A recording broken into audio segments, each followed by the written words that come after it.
ಹರೇ ಕೃಷ್ಣ. ನನ್ನ ಕೇಳಿಸ್ತಾ ಇದೆಯಾ ತಮಗೆಲ್ಲ? ಹರೇ ಕೃಷ್ಣ. ಕೇಳಿಸ್ತಾ ಇದೆ. ಹರೇ ಕೃಷ್ಣ. ಹರೇ ಕೃಷ್ಣ ಕೇಳಿಸ್ತದೆ ಆಚಾರ್ಯ. ಕೇಳಿಸುತ್ತೆ. ಒಂದು ನಿಮಿಷ ಮಾಡ್ತೇನೆ.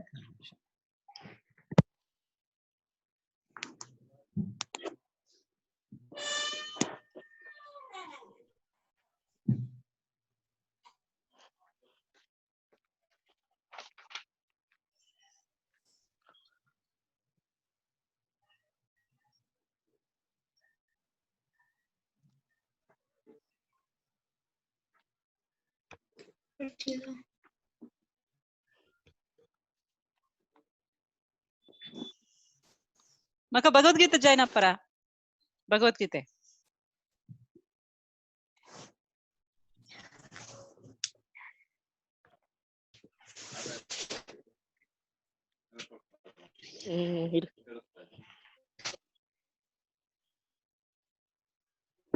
ತಮಗೆಲ್ಲ ಸ್ಕ್ರೀನ್ ಕಾಣ್ತಾ ಇದೆ ಇಲ್ಲಿ ನಿಮಗೆ ಇಲ್ಲಿ ಅಂಡರ್ಸ್ಟ್ಯಾಂಡ್ ಭಗವದ್ಗೀತಾ ಇನ್ 18 days ಅಂತ ಕಾಣ್ತಾ ಇದೆ. ಕಾಣ್ತಾ ಇದೆ.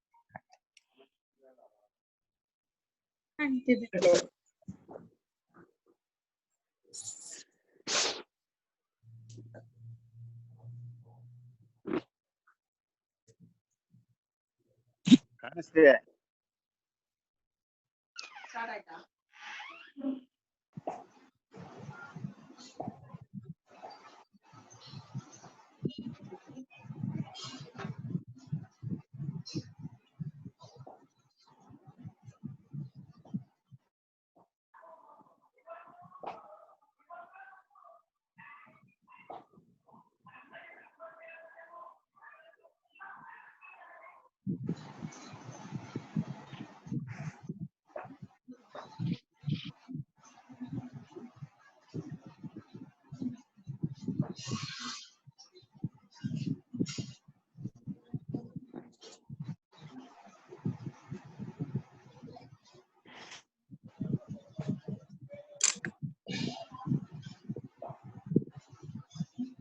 ಯಾರೋ ಒಬ್ರು ಮಾತ್ರ ಬಂದಿದ್ದಾರೆ ಅನ್ಸುತ್ತೆ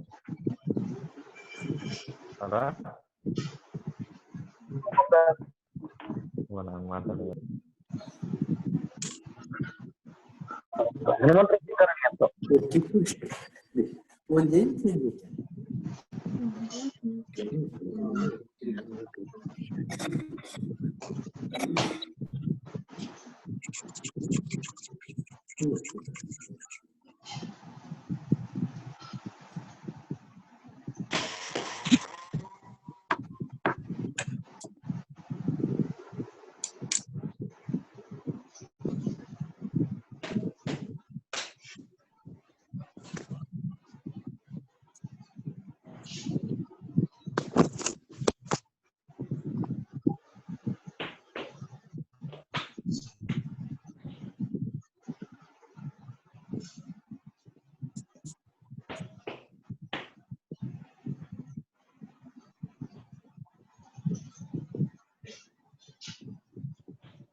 ಸರಿ ಸ್ಟಾರ್ಟ್ ಮಾಡಿ.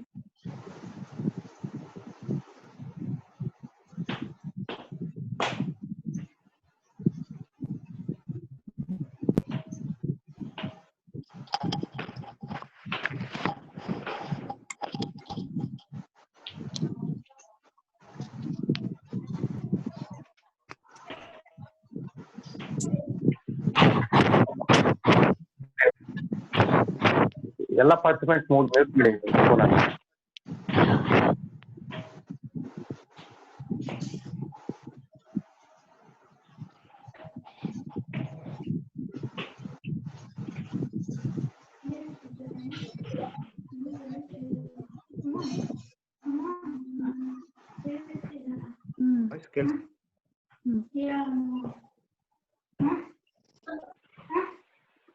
ಸರ್ ಎಲ್ಲ ಪಾರ್ಟಿಸಿಪೆಂಟ್ಸ್ ಫೋನ್ ಮ್ಯೂಟ್ ಮಾಡಂತ ಹೇಳಿ ಸರ್.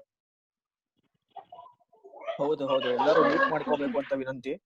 ತುಂಬಾ ಮ್ಯೂಟ್ ಡಿಸ್ಟರ್ಬೆನ್ಸ್. ಮಾಡ್ಕೊ ಅಲ್ಲ ಸರ್, ಅವ್ರಷ್ಟೇ ಆನ್ ಇರ್ಬೇಕು ಸರ್, ಉಳ್ಕಿದರೆಲ್ಲ ಮ್ಯೂಟ್ ಇರ್ಬೇಕು. ಹೌದು ಹೌದು ಸರ್, ಕರೆಕ್ಟ್ ಕರೆಕ್ಟ್. ಎಲ್ಲರನ್ನು ಮ್ಯೂಟ್ ಮಾಡಂತ ಹೇಳಿ. ಚೈತನ್ಯ ದಾಸ್ ಪ್ರಭು. ಹರೇ ಕೃಷ್ಣ. ನಾನೇ ಇಲ್ಲಿ ಅವ್ರಿಗೆ ಅನ್ಮ್ಯೂಟ್ ಮಾಡ್ಬಿಡ್ತೀನಿ ರೀ.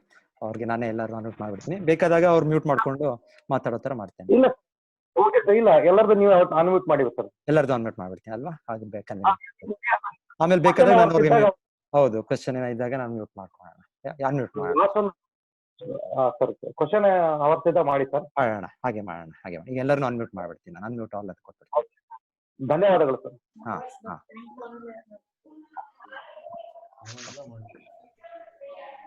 Mute all sir.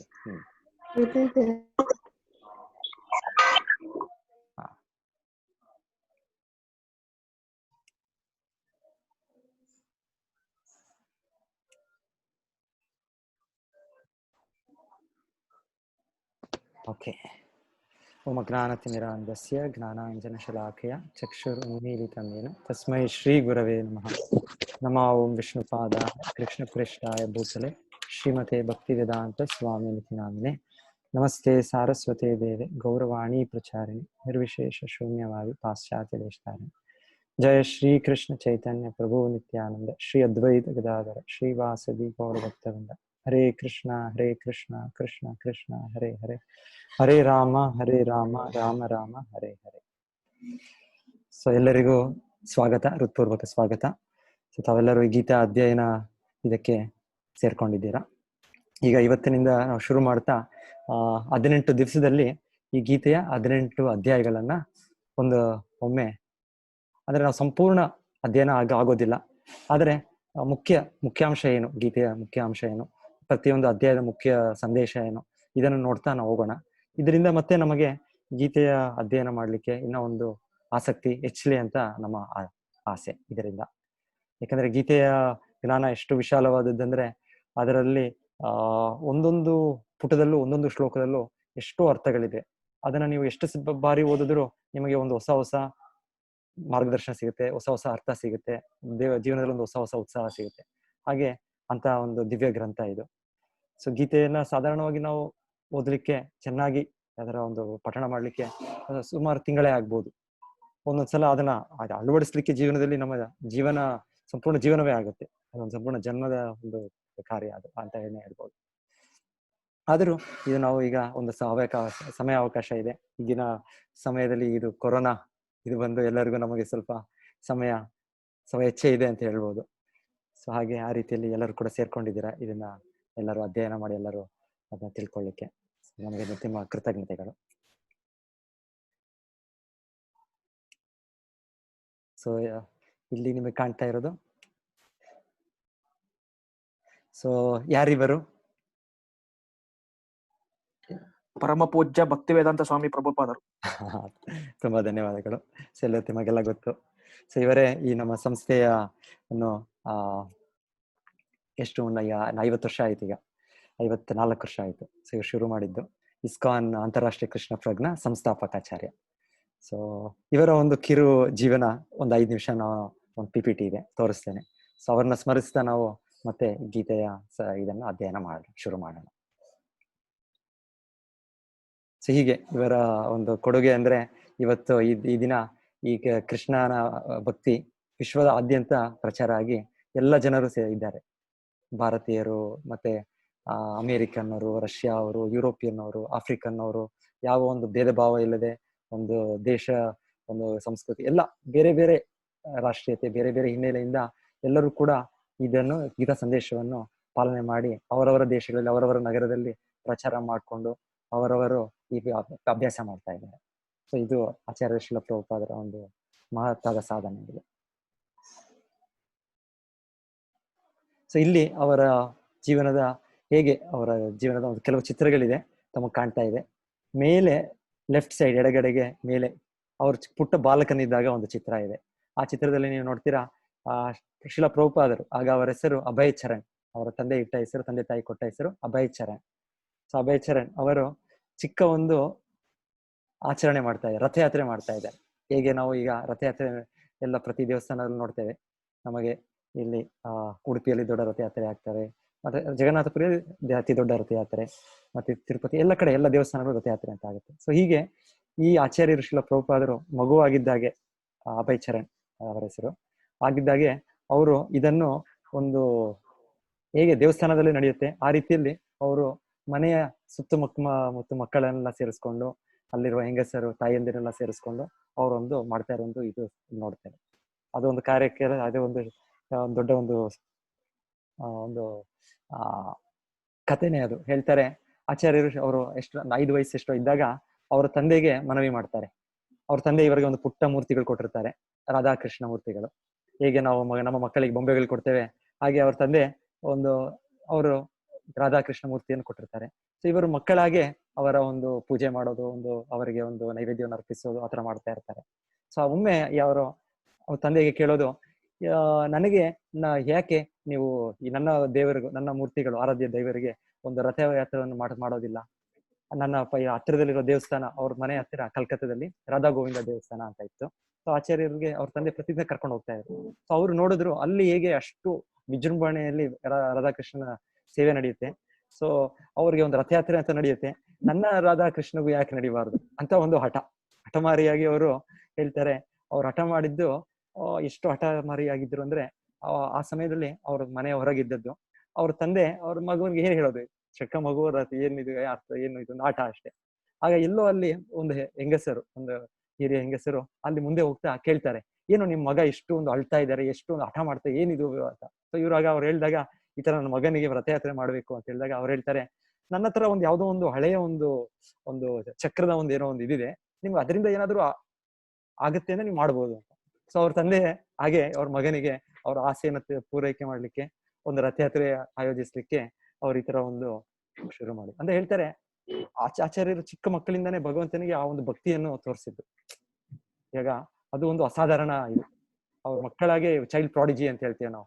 ಆ ರೀತಿ ಒಂದು ಮಗುವಲ್ಲಿ ಅದೊಂದು ಬರ್ಬೇಕು ಅಂದ್ರೆ ಯಾವುದೇ ಒಂದು ಕಲೆ ಎಷ್ಟೋ ನೋಡ್ತೀವಿ, ಎಲ್ಲರ ಮಕ್ಕಳಲ್ಲೂ ಒಂದೊಂದು ಕಲೆಗಳಿರ್ತವೆ. ಆ ತರ ಆಚಾರ್ಯರಿಗೆ ಆ ಭಕ್ತಿ ಭಾವ, ಕೃಷ್ಣ ಭಕ್ತಿ ಭಾವ ಅಷ್ಟೇ ಹೆಚ್ಚು. ವಾಯ್ಸೇ ಬರ್ತಿಲ್ಲ ಇದ್ರಲ್ಲಿ. ಕೇಳಿಸ್ತಾ ಇಲ್ವಾ ನಿಮ್ಗೆ? ವಾಯ್ಸ್ ಕೇಳ್ತಾ ಇಲ್ವಾ? ಕೇಳಿಸ್ತಾ ಇದೆ? ಇಲ್ಲಪ್ಪ, ಬ್ಯಾಕ್ ಮೀಟಿಂಗ್ ಅಂತ ಬಂತು, ಹಾಕ್ದೆ. ಕೇಳಿಸ್ತಾ ಇದೆ. ಓಕೆ. ಸೊ ಹೀಗೆ ಆಚಾರ್ಯರು ಒಂದು ಪ್ರಾರಂಭದಿಂದಲೇ, ಅವರ ಜೀವನದ ಪ್ರಾರಂಭದಿಂದಲೇ ಸೇಮ್ ಪ್ರಾಬ್ಲಮ್ ನಮಗೂ ಕೇಳಿಸ್ತಾ ಇಲ್ಲ. ಕೇಳಿಸ್ತಾ ಇಲ್ಲ ನಿಮ್ಗೆ? ಯಾಕೆ ನಿಮ್ದು ಇಂಟರ್ನೆಟ್ ಕನೆಕ್ಷನ್ ಏನಾದ್ರು ಸ್ವಲ್ಪ ವೀಕ್ ಇದೆಯಾ ಏನಾದ್ರು? ಮ್ಯೂಟ್ ಮಾಡಿರ್ಬೇಕಾ, ಅನ್ಮ್ಯೂಟ್ ಮಾಡ್ಬೇಕಾ? ಅಲ್ಲ, ನಾನು ನಿಮ್ಗೆಲ್ಲರಿಗೂ ಮ್ಯೂಟ್ ಮಾಡಿದ್ದೀನಿ. ಇಲ್ಲ, ಕೆಳಗಡೆ ಒಂದು ಲೆಫ್ಟ್ ಸೈಡ್ ಅಲ್ಲಿ ಒಂದು ಮೈಕ್ ಸಿಂಬಲ್ ಇರುತ್ತೆ, ಅಲ್ಲಿ ಕನೆಕ್ಟ್ ಯೂಸಿಂಗ್ ಡಿವೈಸ್ ಆಡಿಯೋ ಅಂತ ಇರುತ್ತೆ. ಅದನ್ನ ದಯವಿಟ್ಟು ಕ್ಲಿಕ್ ಮಾಡಿ, ಅವಾಗ ನಿಮಗೆ ಅವ್ರ ವಾಯ್ಸ್ ಕೇಳಿಸುತ್ತೆ.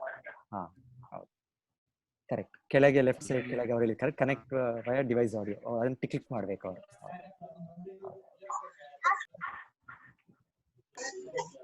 ಸೊ ನಾವು ಮುಂದುವರ್ಸೋಣ. ನಾನು ಮ್ಯೂಟ್ ಮಾಡಿರ್ತೇನೆ, ಮತ್ತೆ ಯಾರು ಬೇಕಿದ್ರೆ ಏನಾದ್ರು ಇದ್ ಮಧ್ಯದಲ್ಲಿ ಅನ್ಮ್ಯೂಟ್ ಮಾಡ್ಕೊಂಡು.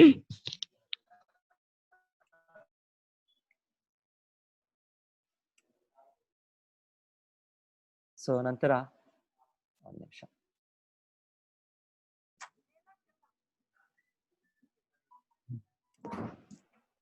ಹೀಗೆ ಆಚಾರ್ಯ ಶ್ರೀಲ ಪ್ರಭುಪಾದರು ಅವರು ಚಿಕ್ಕಂದಿನಿಂದಲೇ ಭಗವಂತನಿಗೆ ಒಂದು ತೀವ್ರ ಭಕ್ತಿಯನ್ನು ವ್ಯಕ್ತಪಡಿಸಿದ್ದು.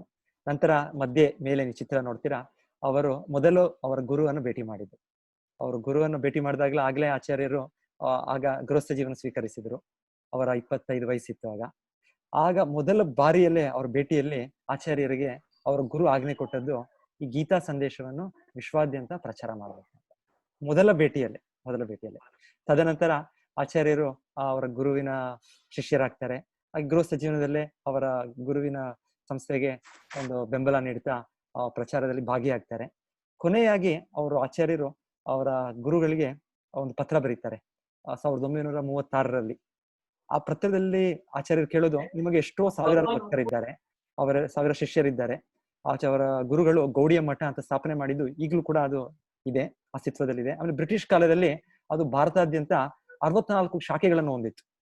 ಇವರು ಸ್ಥಾಪನೆ ಮಾಡಿದ 1918ರಲ್ಲಿ ಶಿಲಾ ಪ್ರಭುಪಾದರ ಗುರುಗಳು.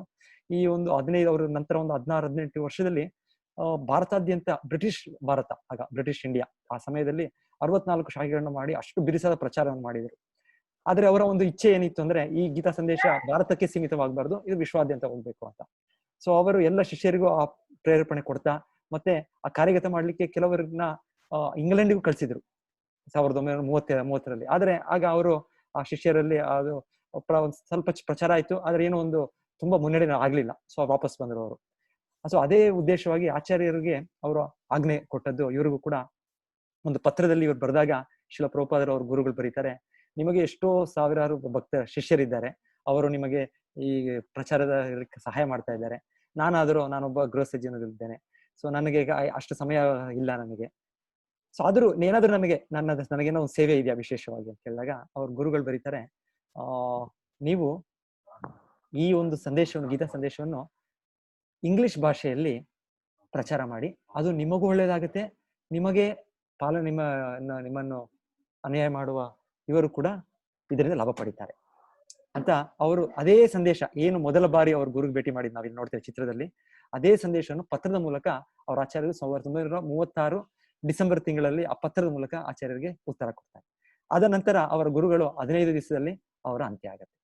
ಸೊ ಆಚಾರ್ಯರು ಯೋಚನೆ ಮಾಡ್ತಾರೆ, ಇದು ನನ್ನ ಗುರುನ ಮೊದಲ ಭೇಟಿಯಲ್ಲಿ ನನಗೆ ಸಿಕ್ಕಿದ ಆಜ್ಞೆ, ಮತ್ತೆ ಈಗ ಕೊನೆಯಾಗಿ ಅವರು ದೇಹತ್ಯಾಗ ಮಾಡೋ ಮುಂಚೆ ಅವ್ರು ಕೊಟ್ಟ ಆಜ್ಞೆ ಇದೇ ಆಗಿದೆ. ಸೊ ಇದು ನನ್ನ ಜೀವನದ ಆಚಾರ್ಯರು. ಆಗ ಇನ್ನ ಒಂದು ಆದ್ರೂ ಗೃಹಸ್ಥ ಜೀವನದಲ್ಲೇ ಇದ್ರು ಆಚಾರ್ಯರು. ಇನ್ನ 12-14 ವರ್ಷ ಅವರು ನಂತರ ಅವರು ಸನ್ಯಾಸ ಸ್ವೀಕಾರ ಮಾಡೋದು. ಅಂದ್ರೆ ಅವರು ಗೃಹಸ್ಥ ಜೀವನದಲ್ಲಿ ನಮಗೆ ಹೆಂಡತಿ ಮಕ್ಕಳಿದ್ದಾರೆ, ಅವರ ಹೊಣೆಗಾರಿಕೆ, ಅದೊಂದು ಕರ್ತವ್ಯ ಮಾಡ್ಬೇಕು. ಆಚಾರ್ಯರು ಅದು ಮಾಡ್ತಾನೆ ಅವರು ಪ್ರಚಾರ ಶುರು ಮಾಡಿದ್ರು. ಅಂದ್ರೆ ಭಗವಂತನ ಸೇವೆ ಯಾವುದೋ ಒಂದು ಅಡಚಣೆ ಇಲ್ಲ, ಯಾವ ಒಂದು ನಮ್ಮ ಸನ್ನಿವೇಶನು ಅದು ನಮಗೆ ಮಧ್ಯ ಬರೋದಿಲ್ಲ. ಅದು ಈಗ ಅರ್ಜುನನೇ ಕೇಳ್ತೇವೆ ಭಗವದ್ಗೀತೆಯಲ್ಲಿ. ಕೃಷ್ಣ ಭಗವದ್ಗೀತೆಯನ್ನು ಹೇಳಿದ್ದೆ ಅರ್ಜುನನಿಗೆ. ಅರ್ಜುನನು ಇರೋದು ಅವರು ಗೃಹಸ್ಥಾಶ್ರಮದಲ್ಲೇ, ಅವರೇನು ಸನ್ಯಾಸಿ ಅಲ್ಲ.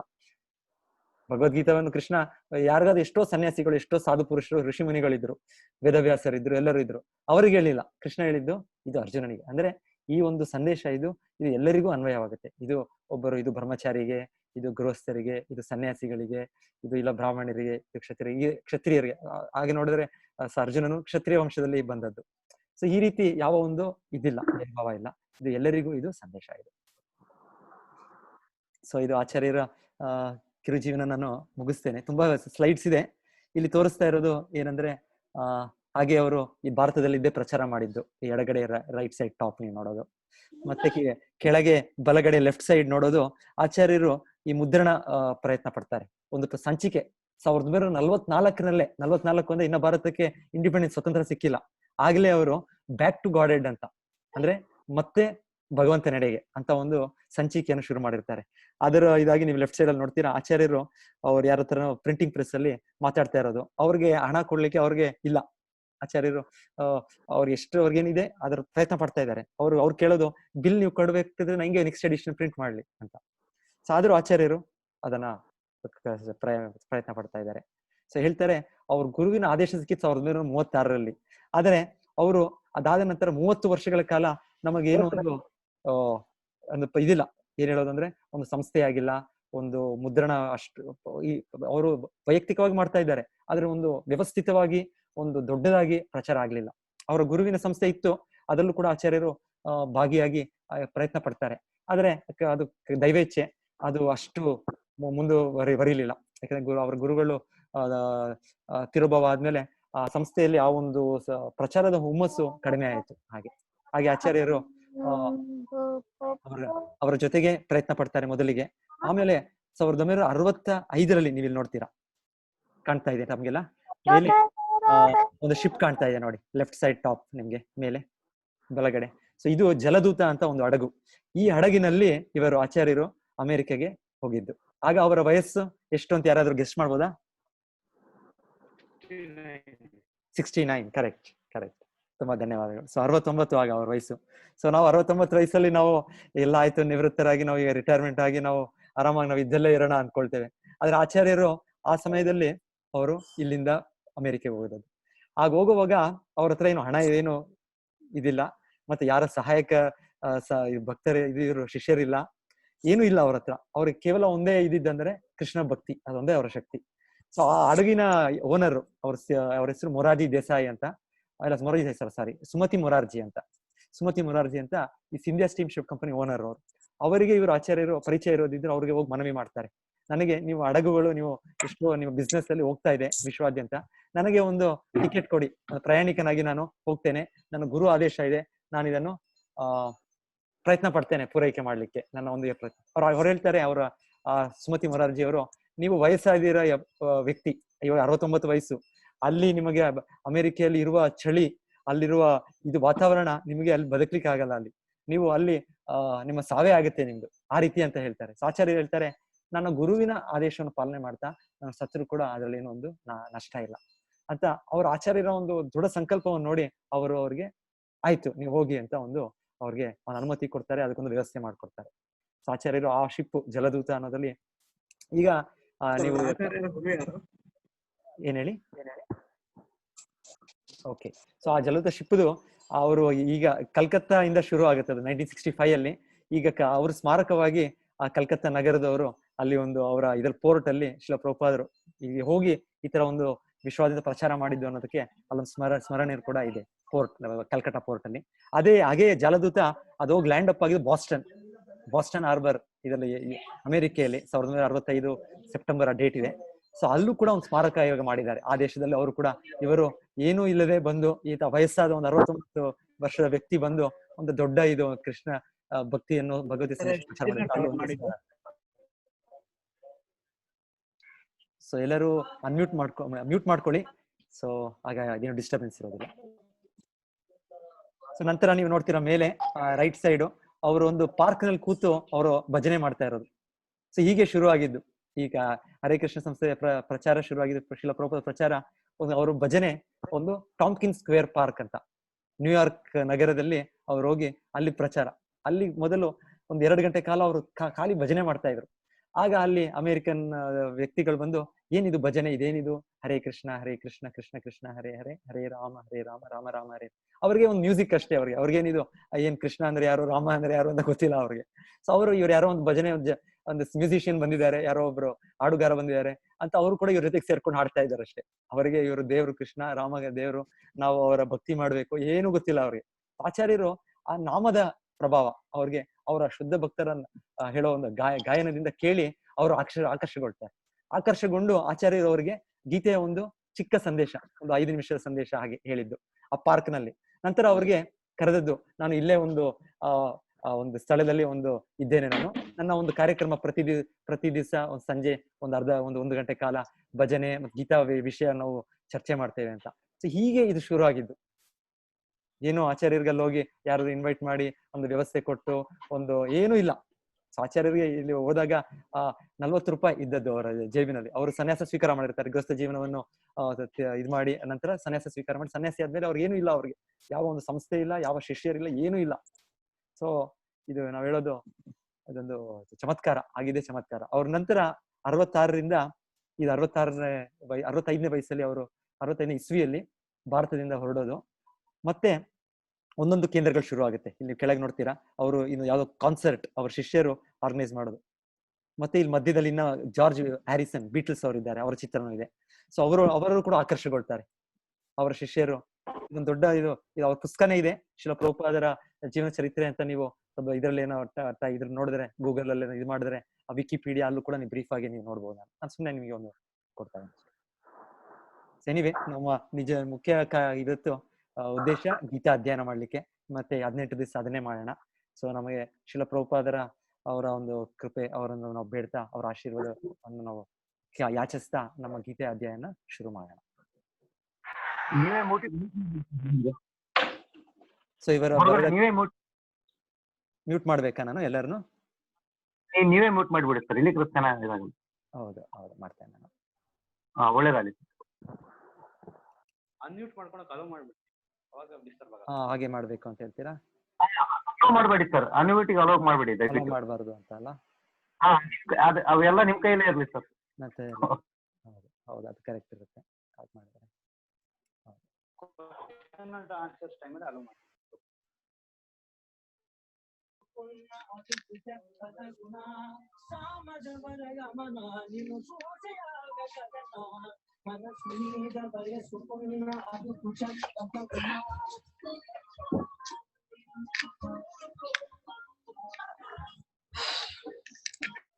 ಮಾಡಿದ್ದೇನೀಗ.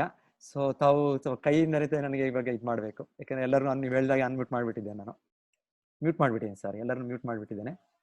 ಸೊ ನೀವು ಯಾರಾದ್ರೂ ಏನಾದರೂ ಕೇಳಬೇಕು ಅಂದರೆ ಆಮೇಲೆ ನಾನು ಮತ್ತೆ ಅನ್ಮ್ಯೂಟ್ ಮಾಡಬೇಕಾಗತ್ತೆ ನಿಮ್ಮನ್ನೆಲ್ಲ. ಆಯಿತು. ಸೊ ಮತ್ತೆ ಇಲ್ಲಿ ನೋಡ್ತಾ ಇದ್ದೀರಾ ಕೆಳಗಿನ ಚಿತ್ರ, ಆ ಶಿಲ ಪ್ರಭುಪಾದರು ಅವರ ಗುರು ಆಜ್ಞೆ ಮಾಡಿದಾಗೆ ಎಲ್ಲ ಸಂಸ್ಕೃತ ಭಾಷಾ ಪುಸ್ತಕಗಳು, ಉಪನಿಷತ್ತು ಪುರಾಣಗಳನ್ನ, ಉಪನಿಷತ್ ಪುರಾಣಗಳಂದ್ರೆ ಅದೊಂದು ದೊಡ್ಡ ವಿಜ್ಞಾನ, ದೊಡ್ಡ ಜ್ಞಾನ. ಸೊ ಅದರ ಮುಖ್ಯ ಪುಸ್ತಕ ಅಂದ್ರೆ ನಾವ್ ಇವಾಗ ಏನ್ ಓದ್ತಾ ಇದ್ದೇವೆ, ಭಗವದ್ಗೀತೆ ಮತ್ತೆ ಭಾಗವತ. ಈ ಎರಡು ಪುಸ್ತಕಗಳು ಹೇಳ್ತಾರೆ ಎಲ್ಲ ವೇದ ಸಾಹಿತ್ಯದ ಇದು ಸಾರ ಅಂತ ಹೇಳ್ತಾರೆ. ಗೀತೆಯ ಬಗ್ಗೆ ನಾವೀಗ ಮಹಿಮೆಗಳನ್ನ ಕೇಳ್ತೇವೆ, ಹೇಗೆ ಎಲ್ಲ ವೇದಗಳ ಉಪನಿಷತ್ತುಗಳ ಜ್ಞಾನ ಎಲ್ಲಿದೆ ಅಂತ. ಅದು ಸ್ಲೈಡ್ ಇದೆ, ಅದು ನೋಡ್ತೇವೆ, ಹೇಳ್ತೇನೆ ನಾನು. ಮತ್ತೆ ಭಾಗವತನ್ ಕೂಡ ನಿಗಮ ಕಲ್ಪತರೋರ್ ಗಲಿತಂ ಫಲಮಿದಂ ಶ್ರೀಮದ್ ಭಾಗವತೆ ಮಹಾಮುನಿ ಕೃತೆ ಬ್ರಹ್ಮಸೂತ್ರ ಭಾಷ್ಯ. ಅಂದ್ರೆ ಭಾಗವತ ಪುರಾಣ ಅನ್ನೋದು ಎಲ್ಲ ವೈದಿಕ ಜ್ಞಾನ ಅಂದ್ರೆ ಆಯುರ್ವೇದ, ಧನುರ್ವೇದ, ಎಲ್ಲ ಲೌಕಿಕ ಜ್ಞಾನ, ಆಧ್ಯಾತ್ಮಿಕ ಜ್ಞಾನ ಎಲ್ಲವೂ ಕೂಡ ಸೇರಿದೆ. ಎಲ್ಲ ಈ ಜ್ಞಾನ ಅಂತ ಏನ್ ಹೇಳ್ತೇವೆ ಅದನ್ನ ನಾವು ವೇದ ಅಂತ ಕರಿತೇವೆ. ಸೊ ಇದರಲ್ಲಿ ಎಲ್ಲವೂ ಇದೆ, ಆದ್ರೆ ಎಲ್ಲವೂ ಓದ್ಲಿಕ್ಕೆ ನಮ್ಗೆ ಸಮಯ ಇಲ್ಲ, ಮತ್ತೆ ಈ ಕಾಲದಲ್ಲಿ ಆ ಸಂಸ್ಕೃತದ ಜ್ಞಾನನೂ ನಮ್ಮ ಹತ್ರ ಇಲ್ಲ ನಮ್ಗೆ. ಸೊ ಹಾಗೆ ಭಗವಂತನ ಒಂದು ವ್ಯವಸ್ಥೆಯಿಂದ ಈ ಮುಖ್ಯ ಏನು ಈ ವೇದದ ನಮಗೆ ಲಾಭ, ಅದು ಭಗವದ್ಗೀತೆಯಲ್ಲಿ ಮತ್ತೆ ಭಾಗವತ್ ಪುರಾಣದಲ್ಲಿ ನಮಗೆ ಲಭ್ಯವಿದೆ. ಸೊ ಆಚಾರ್ಯರು ಆ ಈ ಎರಡು ಗ್ರಂಥಗಳನ್ನ ಅವರ ಗುರುವಿನ ನಿರ್ದೇಶನದಿಂದ, ಆದೇಶದಿಂದ ಅವರು ಇಂಗ್ಲಿಷ್ ಭಾಷೆಯಲ್ಲಿ ಭಾಷಾಂತರ ಮಾಡಿದ್ದಾರೆ. ಈಗ ಅವರ ಶಿಷ್ಯರು ಅವರ ಆಜ್ಞೆಯಿಂದ ವಿಶ್ವಾದ್ಯಂತ, ನಿಮಗೆ ಅಚ್ಚರಿ ಆಗುತ್ತೆ ಎಷ್ಟು ಭಾಷೆಗಳಿದೆ, 60-70 ಭಾಷೆ, ಎಲ್ಲದಕ್ಕೂ ಭಾಷಾಂತರ ಆಗಿದೆ. ನಮ್ಮ ಭಗವದ್ಗೀತೆ ಅನ್ನೋದು ಇವಾಗ ರಷ್ಯನ್, ಅರೇಬಿಕ್, ಉರ್ದು, ಪರ್ಷಿಯನ್, ಯಾವ ಭಾಷೆ ನೀವು ಹೇಳ್ತೀರಾ, ಚೈನೀಸ್, ಎಲ್ಲದರಲ್ಲೂ ಕೂಡ ಈ ಭಗವದ್ಗೀತೆಗೆ ಭಾಷಾಂತರ ಆಗಿದೆ. ಅಂದ್ರೆ ಅವ್ರ ಗುರು ಆದೇಶ ಕೊಟ್ಟದ್ದು ನೀನು ಇಂಗ್ಲಿಷ್ ಅಲ್ಲಿ ಪ್ರಚಾರ ಮಾಡ ಅಂತ. ಅವರ ಪ್ರಭುಪಾದರು ಅವ್ರ ಶಿಷ್ಯರನ್ನತ್ತೆ ಇದನ್ನು ಪ್ರಚಾರ ಇದನ್ನ ಹೆಚ್ಚಾಗ್ಲಿಕ್ಕೆ ಅವರವರ ಭಾಷೆಯಲ್ಲಿ ಇದು ಈ ಗ್ರಂಥ ಬೇಕು. ಇದು ನಮ್ಮ ಭಾರತದಲ್ಲಿ ಅಂದ್ರೆ ನಮಗೆಲ್ಲರಿಗೂ ಗೊತ್ತು, ಇದರ ಒಂದು ಸಂಪರ್ಕ ಇದೆ ನಮಗೆಲ್ಲರಿಗೂ. ನಾವು ಕನ್ನಡದವರು, ತಮಿಳವರು, ತೆಲುಗು ಅವರು ಯಾರಾದ್ರೂ ಕೂಡ ಸ್ವಲ್ಪ ನಮ್ಗೆ ಇದೇ ತಿಳುವಳಿಕೆ ಇದೆ, ಇದು ನಮ್ಗೆ ಆಕ್ಸೆಸ್ ಇದೆ. ಆದ್ರೆ ವಿಶ್ವಾದ್ಯಂತ ಇದು ಇದೆಲ್ಲ ಹೋಗ್ಬಿಟ್ಟಿತ್ತು. ಸೊ ಈಗ ಮತ್ತೆ ಇದು ಬರ್ಲಿಕ್ಕೆ ಅವರವರ ಭಾಷೆಯಲ್ಲಿ ಈ ಗ್ರಂಥ ಇದು ಬೇಕು. ನೀವು ಕೇಳಿರ್ಬೇಕು, ರಷ್ಯಾದ ಭಾಷೆದ ಭಗವದ್ಗೀತೆಗೆ ಎಷ್ಟು ವಿರೋಧ ಆಗಿ ಅವರು ಒಂದು ಪಂಗಡದವರು ಅವರು ಇದಕ್ಕೆ ವಿರೋಧ ಕೋರ್ಟ್ ಅಲ್ಲೇ ಕೇಸ್ ಮಾಡಿದ್ರು. ಆಮೇಲೆ ಕೋರ್ಟ್ ಅಲ್ಲಿ ನಿರ್ಣಯ ಆಯ್ತು, ಇದು ಧರ್ಮ ಗ್ರಂಥ, ಇದ್ರಲ್ಲಿ ಏನು ಒಂದು ಇದಿಲ್ಲ, ತಪ್ಪಿಲ್ಲ, ಇದೆಲ್ಲ ಎಲ್ಲರಿಗೂ ಒಂದು ಒಳ್ಳೇದೇ ಆಗೋದು ಅಂತ ರಷ್ಯಾಲಿ ಸುಪ್ರೀಂ ಕೋರ್ಟ್ ಅಲ್ಲಿ ಒಂದು ಹೈಕೋರ್ಟ್ ಅಲ್ಲಿ ಒಂದು ಇದಾಯ್ತು, ತೀರ್ಪಾಯ್ತು. ಸೊ ಆ ರೀತಿಯಲ್ಲಿ ಇದು ಈಗ ವಿಶ್ವಾದ್ಯಂತ ಪ್ರಚಾರ ಆಗಿ ಜನರು ಇದರ ಲಾಭ ಪಡಿತಾ ಇದ್ದಾರೆ. ಇದರ ಒಂದು ಇದಿದೆ. ನಂತರ ನೆಕ್ಸ್ಟ್ ಹೋಗ್ತೇನೆ ನಾನು. ಯಾಕಂದ್ರೆ ಇವತ್ತು ಆಕ್ಚುಲಿ ಇವತ್ತಿನ ಸೆಷನ್ ಏನು ಅಂದ್ರೆ ಈ ಗೀತೆ ಇಂಟ್ರಡಕ್ಷನ್ ಮತ್ತೆ ಮೊದಲನೇ ಅಧ್ಯಾಯದಲ್ಲಿ ವಿಷಯ ಸ್ವಲ್ಪ ಇದೆ, ತುಂಬಾ ಆಳವಾದ ವಿಷಯ ಇದೆ, ಆದರೆ ಸಂಕ್ಷಿಪ್ತವಾಗಿ ನಾನು ಹೇಳ್ತೇನೆ. ಸೊ ನಾಳೆಯಿಂದ ಒಂದೊಂದು ಅಧ್ಯಾಯ, 2ನೇ ಅಧ್ಯಾಯ, ನಾಳಿದ್ದು 3ನೇ ಅಧ್ಯಾಯ, ಹಾಗೆ ಮಾಡೋಣ.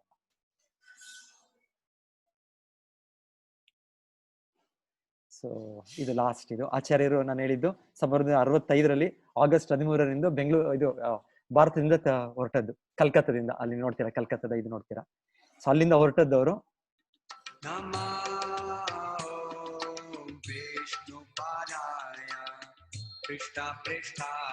ಕೆಳಗೆ ಡೇಟ್ಸ್ ನೋಡ್ತೀರಾ, ಅವರು ಪ್ರಚಾರ ಮಾಡಿದ ಹೇಗೆ. ಶ್ರೀಮತೆ ಭಕ್ತಿ ವೇದಾಂತ ಸ್ವಾಮಿ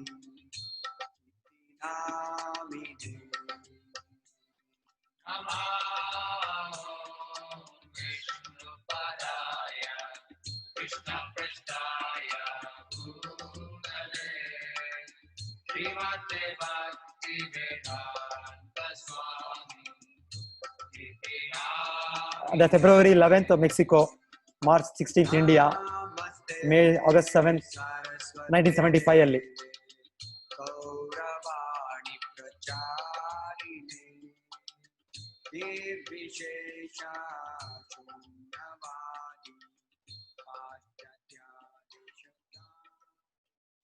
ಸೊ ನೀವು ಇಲ್ಲಿ ನೋಡಿದಾಗೆ ಆಚಾರ್ಯರು 1965 77 ಅವರು ನಂತರ ಆಗ್ಲೇ ಅವರು ವೃದ್ಧಾವಸ್ಥೆಯಲ್ಲಿದ್ರು, 69 ಅವ್ರ ವಯಸ್ಸು.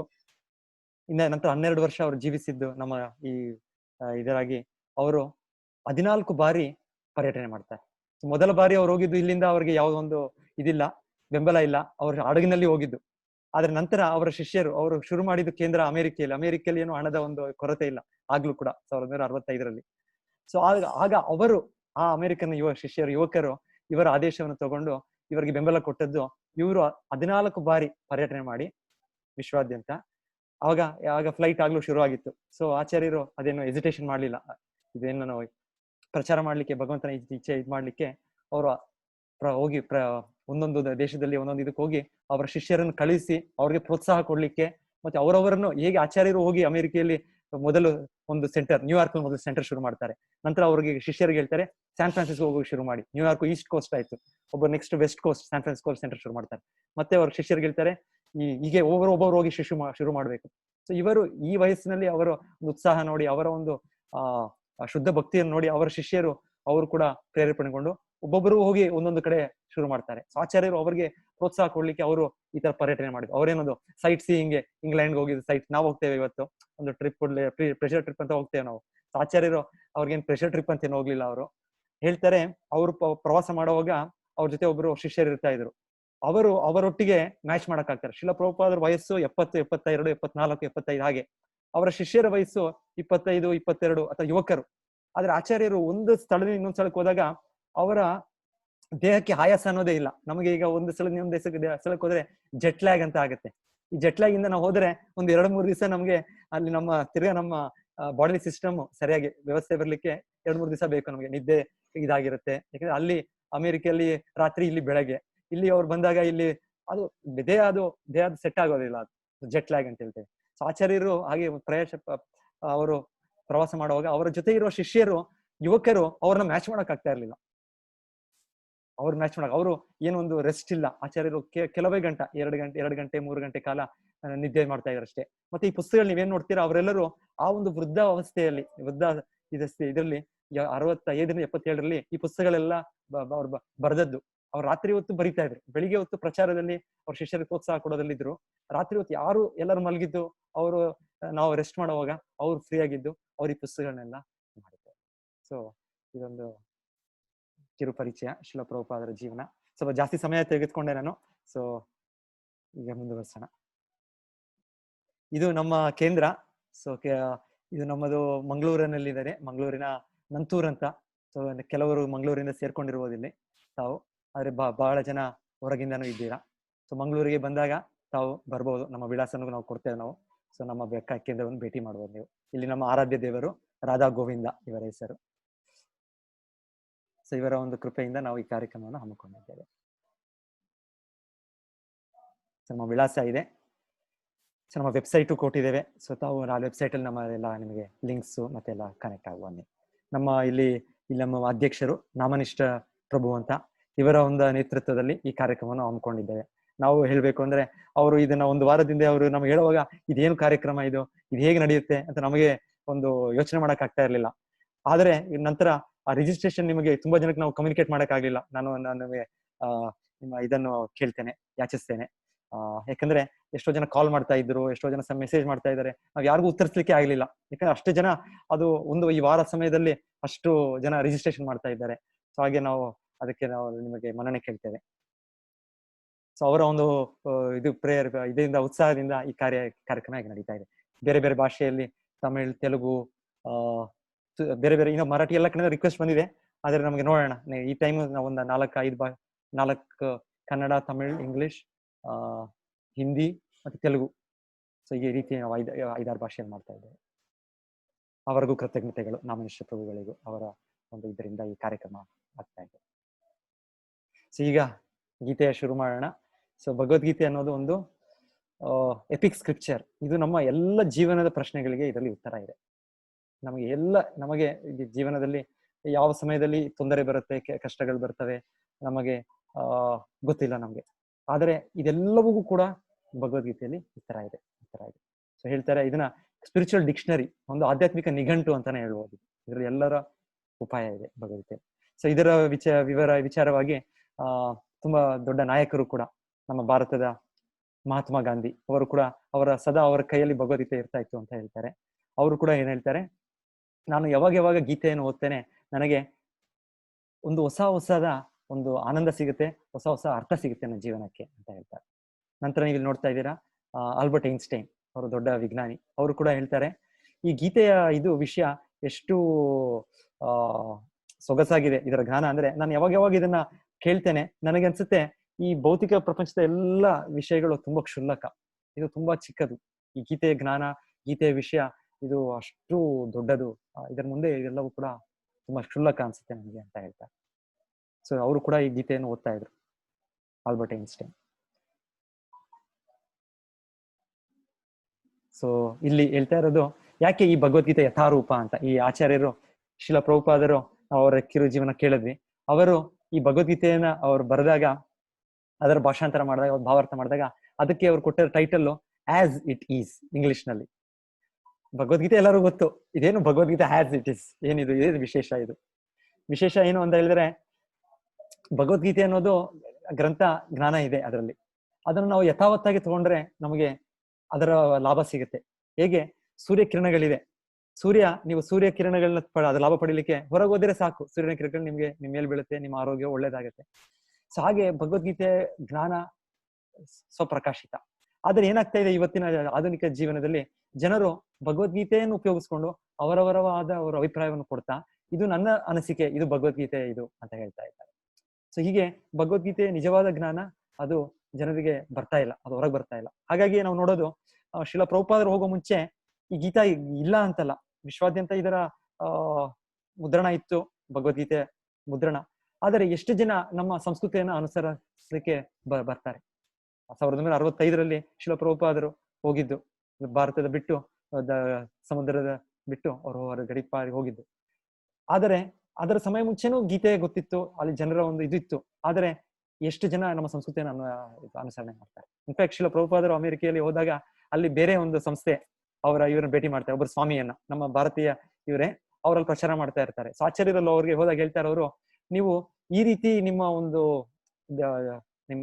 ಬಟ್ಟೆ ಉಡುಪುಗಳ ಶೈಲಿ, ನಿಮ್ಮ ಒಂದು ಜೀವನದ ಇದು ಕ್ರಮಗಳು, ನಿಯಮಗಳು, ಇದೆಲ್ಲ ನೀವು ಇಲ್ಲಿ ಪಾಲನೆ ಮಾಡಕ್ ಆಗಲ್ಲ.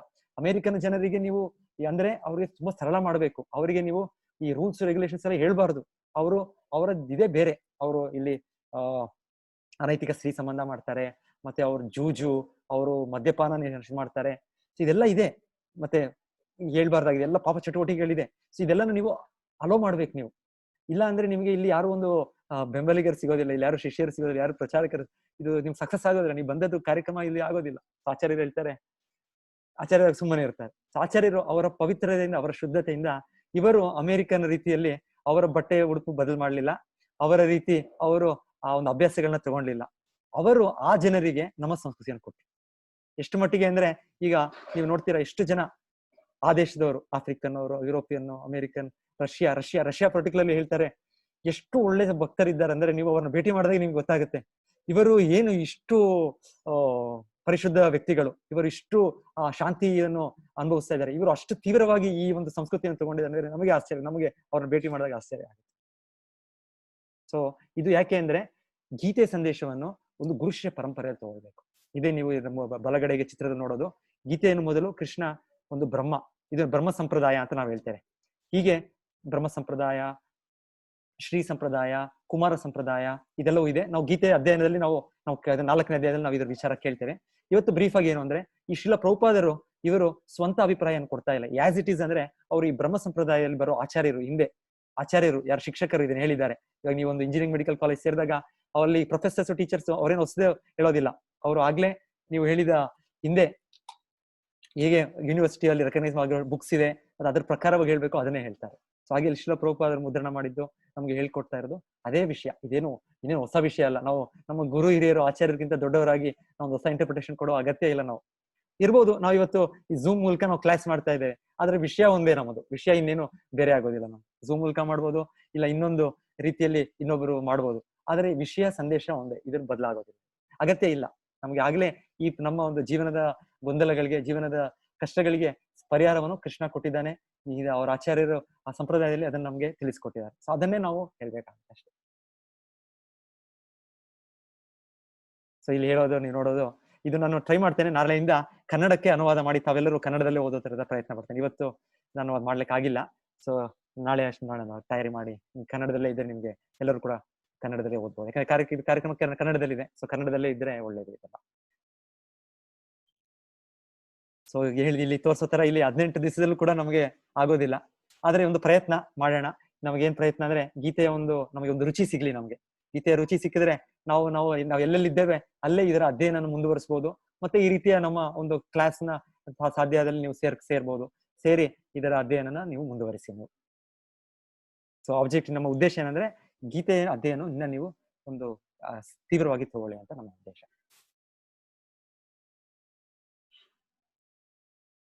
ಸೊ ಗೀತೆಯ ಇನ್ನೊಂದು ವಿಶೇಷ ಏನು ಅಂದ್ರೆ ಗೀತೆಯನ್ನು ಕೃಷ್ಣ ಹೇಳಿದ್ದು ಅರ್ಜುನನಿಗೆ. ಸೊ ಅರ್ಜುನನಿಗೆ ಈ ಗೀತೆಯ ಸಂದೇಶ ಕೃಷ್ಣ ಹೇಳಿದ್ದು ಅವರಿಗೆ ಅಂತ ಹೌದು. ಆದ್ರೂ ಕೃಷ್ಣ ಅರ್ಜುನನಿಗೆ ಹೇಳಿದ್ದು ಅರ್ಜುನನಿಗೆ ಅಂತಲ್ಲ. ಯಾಕಂದ್ರೆ ಅರ್ಜುನನು ಕೃಷ್ಣನ ಶುದ್ಧ ಭಕ್ತರು.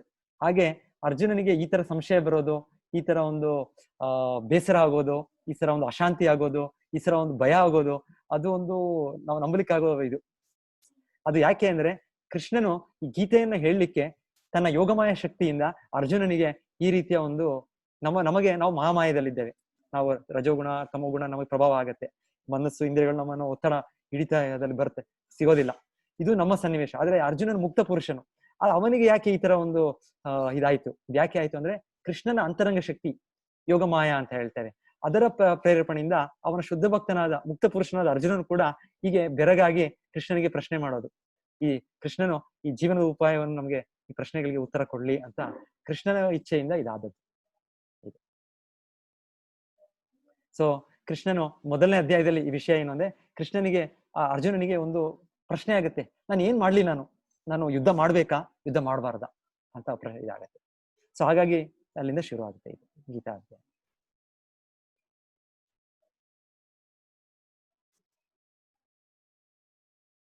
ಸೊ ಇದು ಲಾಸ್ಟ್. ಇದು ಗೀತೆಯ ಮಹಿಮೆ ನಾವು ಕೇಳ್ತೇವೆ. ಯಾರಾದ್ರೂ ಅನ್ಮ್ಯೂಟ್ ಮಾಡಿ. ಓಕೆ, ಇಲ್ಲ ಲೇಟ್ ಆಗುತ್ತೆ ಇವತ್ತು ಕಂಟಿನ್ಯೂ ಮಾಡ್ತೇನೆ, ಯಾಕಂದ್ರೆ 15 ನಿಮಿಷ ಇದೆ ಅಷ್ಟೇ. ಸೊ ಮತ್ತೆ ಲಾಸ್ಟ್ 5 ಮಿನಿಟ್ಸ್ ಮೇ ಬಿ ನಾನು ಪ್ರಶ್ನೆಗಳನ್ನ ತಗೊಳ್ತೇನೆ. ಯಾರಾದ್ರೂ ಪ್ರಶ್ನೆಗಳಿದ್ರೆ ಹೇಳ್ಬೋದು. ಸೊ ಇವತ್ತು ನಾನು ಫಾಸ್ಟ್ ಆಗಿ ನಾನು ಮೂವ್ ಮಾಡ್ತೇನೆ. ಮೊದಲನೇ ಅಧ್ಯಾಯ ಇಂಟ್ರೊಡಕ್ಷನ್, ಮೊದಲನೇ ಅಧ್ಯಾಯ ಬ್ರೀಫ್ ಆಗಿ ಸಂಕ್ಷಿಪ್ತವಾಗಿ ಮುಗಿಸ್ತೇನೆ ನಾನು. ಸೊ ಇಲ್ಲಿ ಹೇಳೋದು ಇದು ಹೇಗೆ ಗೀತೆ ಅನ್ನೋದು ಒಂದು ಎಲ್ಲ ಉಪನಿಷತ್ತುಗಳ ಸಾರ. ಉಪನಿಷತ್ತುಗಳು 108 ಉಪನಿಷತ್ತುಗಳು ಮುಖ್ಯ ಉಪನಿಷತ್ತುಗಳು ಅಂತ ಹೇಳಿದ್ರೆ ಎಲ್ಲ ವೇದಜ್ಞಾನವ ಎಲ್ಲ ಅದರಲ್ಲಿ ಇದೆ. ವೇದಜ್ಞಾನವೆಲ್ಲ ಅಡಗಿದೆ ಉಪನಿಷತ್ತುಗಳಲ್ಲಿ. ಸೊ ಈ ಗೀತೆ ಅನ್ನೋದು ಆ ಉಪನಿಷತ್ತುಗಳ ಸಾರ. ಹೇಗೆ ಅಂದ್ರೆ ಒಂದು ಹಾಲನ್ನು ನೀವು ಒಂದು ಹಸು, ಒಂದು ಗೋಮಾತೆಯಿಂದ ಒಬ್ಬರು ಇವರು ಕರುಗೋಸ್ಕರ ಕರೀತಾರೆ.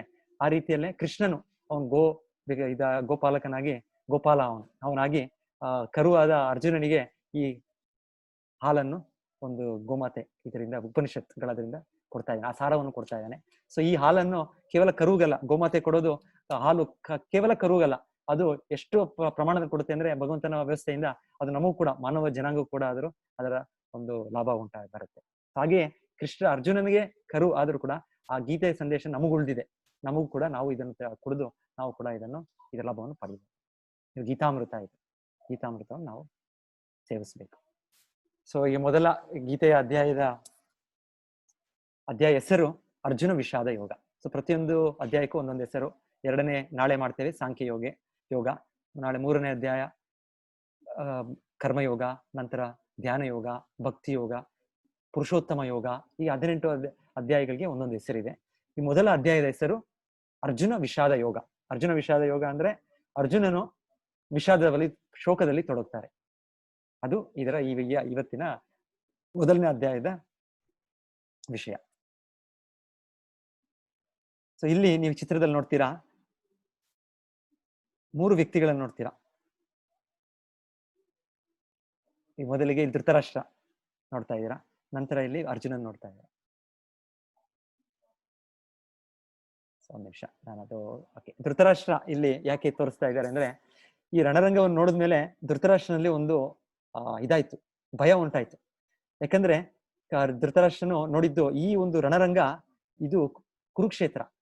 ಮೊದಲ ಗೀತೆಯ ಅಧ್ಯಾಯ ಶುರುವಾಗೋದು ಧೃತರಾಷ್ಟ್ರ ಉವಾಚ ಧರ್ಮಕ್ಷೇತ್ರೇ ಕುರುಕ್ಷೇತ್ರೇ ಸಮವೇತಾಯುತ್ಸವಃ ಮಾಮಕಾ ಪಾಂಡವಾಶ್ಚೈವ ಕಿಂ ಅಕುರ್ವತ ಸಂಜಯ.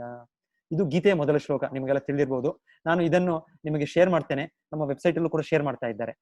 PDF ಮೂಲಕ ನೀವು ಈ ಗೀತೆಯನ್ನು, ಭಗವದ್ಗೀತಾ ಯಥಾರೂಪವನ್ನು ನೀವು ಅದನ್ನ ಡೌನ್ಲೋಡ್ ಮಾಡ್ಕೊಂಡು ನೀವು ಅದನ್ನ ನೋಡ್ಬೋದು. ನಿಮ್ಮ ಬಹಳಷ್ಟು ಜೊತೆ ಇರ್ಬೋದಾಗ್ಲೇ, ಇಲ್ಲ ಅಂದ್ರೆ ಆ PDF ನೀವು ಡೌನ್ಲೋಡ್ ಮಾಡಿ ನೀವು ಓದ್ಬೋದು, ನೀವು ಪ್ರತಿ ದಿವಸ ಓದ್ಬೋದು, ಅದರ ಡೀಟೇಲ್ ಇರುತ್ತೆ. ಸೊ ಇದು ಮೊದಲ ಶ್ಲೋಕ. ಸೊ ಇದರ ಅರ್ಥ ಏನು ಅಂದ್ರೆ, ಧೃತರಾಷ್ಟ್ರನ್ ಹೇಳೋದು, ನನ್ನವರು ಮತ್ತೆ ಪಾಂಡವರು ಸೇರಿದ್ದಾರೆ ಈ ಯುದ್ಧ ಭೂಮಿಯಲ್ಲಿ. ಆದರೆ ಈ ಯುದ್ಧ ಭೂಮಿ ಅನ್ನೋದು ಸಾಧಾರಣ ಭೂಮಿ ಅಲ್ಲ, ಇದು ಧರ್ಮಕ್ಷೇತ್ರ. ಕುರುಕ್ಷೇತ್ರ ಅನ್ನೋದು ಇದು ಇವತ್ತು ಕೂಡ ಇದು ಒಂದು ತೀರ್ಥಸ್ಥಳ, ಇವತ್ತು ಒಂದು ನಗರ ಆಗ್ಬಿಟ್ಟಿದೆ ಅದು. ಆದ್ರೆ ಹೇಳ್ತಾರೆ, ವೈದಿಕ ಕಾಲದಲ್ಲಿ ಇದು ದೇವತೆಗಳು ಕೂಡ ಬಂದು ಇಲ್ಲಿ ಧರ್ಮದ ಆಚರಣೆ ಮಾಡ್ತಾರೆ. ಕುರುಕ್ಷೇತ್ರ ಧರ್ಮಂ ಆಚರೇತ್ ಅಂತ ಹೇಳ್ತಾರೆ. ಕುರುಕ್ಷೇತ್ರ ಅನ್ನೋದು ಸಾಧಾರಣ ಕ್ಷೇತ್ರ ಅಲ್ಲ.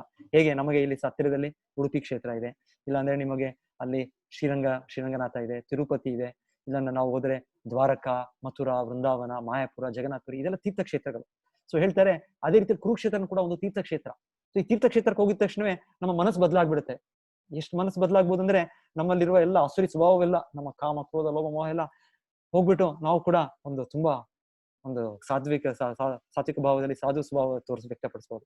ಸೊ ಇಲ್ಲಿ ಧೃತರಾಷ್ಟ್ರನ ಭಯ ಏನು ಅಂದ್ರೆ, ಧೃತರಾಷ್ಟ್ರ ಇರೋದು ಹಸ್ತಿನಾಪುರದಲ್ಲಿ.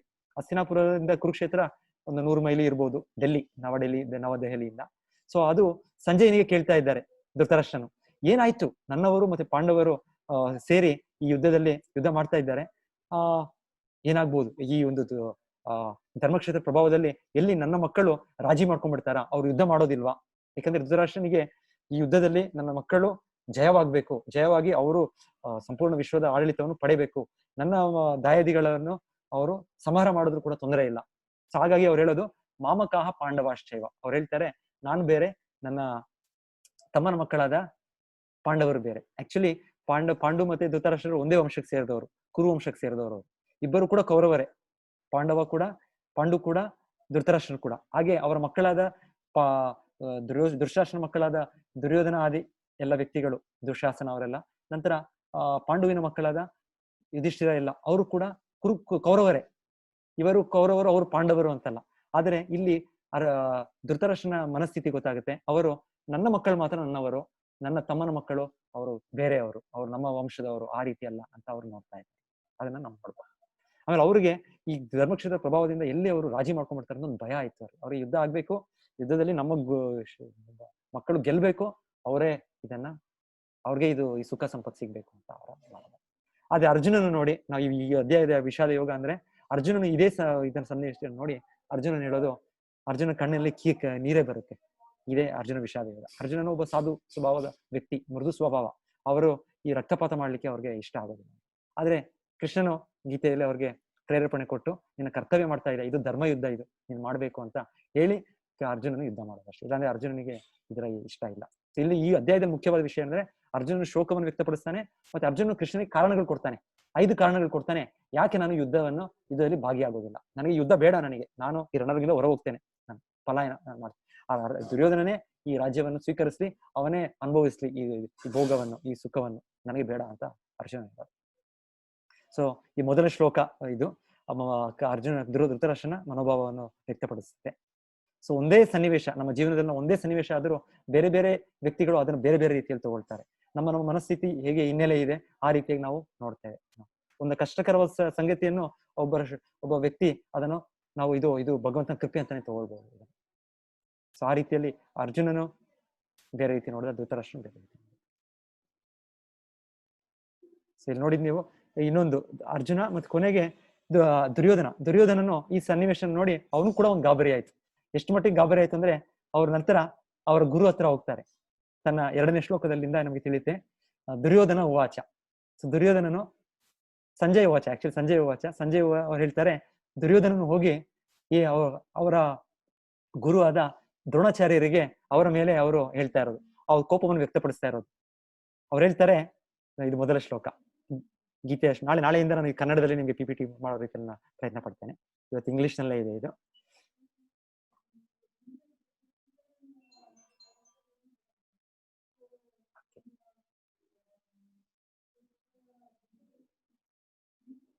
ಸೊ ಇನ್ನೊಂದು ವಿಷಯ ಏನು ಅಂದ್ರೆ, ಇಲ್ಲಿ ಚಿತ್ರದಲ್ಲಿ ತೋರಿಸ್ತಾ ಇರೋದು,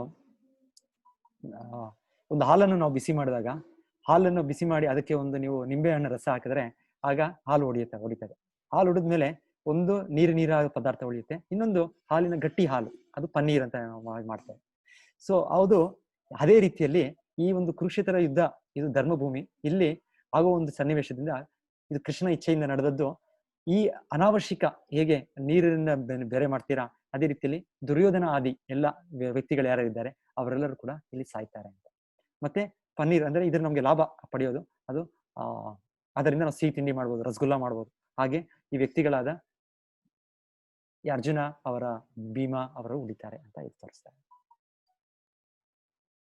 ಸೊ ಇದು ಇನ್ನೊಂದು ಧರ್ಮಕ್ಷೇತ್ರದ ಇದು ಅರ್ಥ ಅಂತ ಅದು ನೀವು ಆ ಭಗವದ್ಗೀತೆ ಯಥಾರೂಪ ನಾನು PDF ಕಳಿಸ್ತೀನಿ, ಅದ್ರಲ್ಲಿ ಓದಿ ನಿಮ್ಗೆ ಡೀಟೇಲ್ ಎಲ್ಲ ಇದರಲ್ಲಿ ನಿಮ್ಗೆ ಅದು ಕೊರಿಲೇಟ್ ಆಗುತ್ತೆ. ನಿಮಗೆ ನನಗೆ ಡೀಟೇಲ್ ಹೋಗೋದಿಲ್ಲ ನಾನು.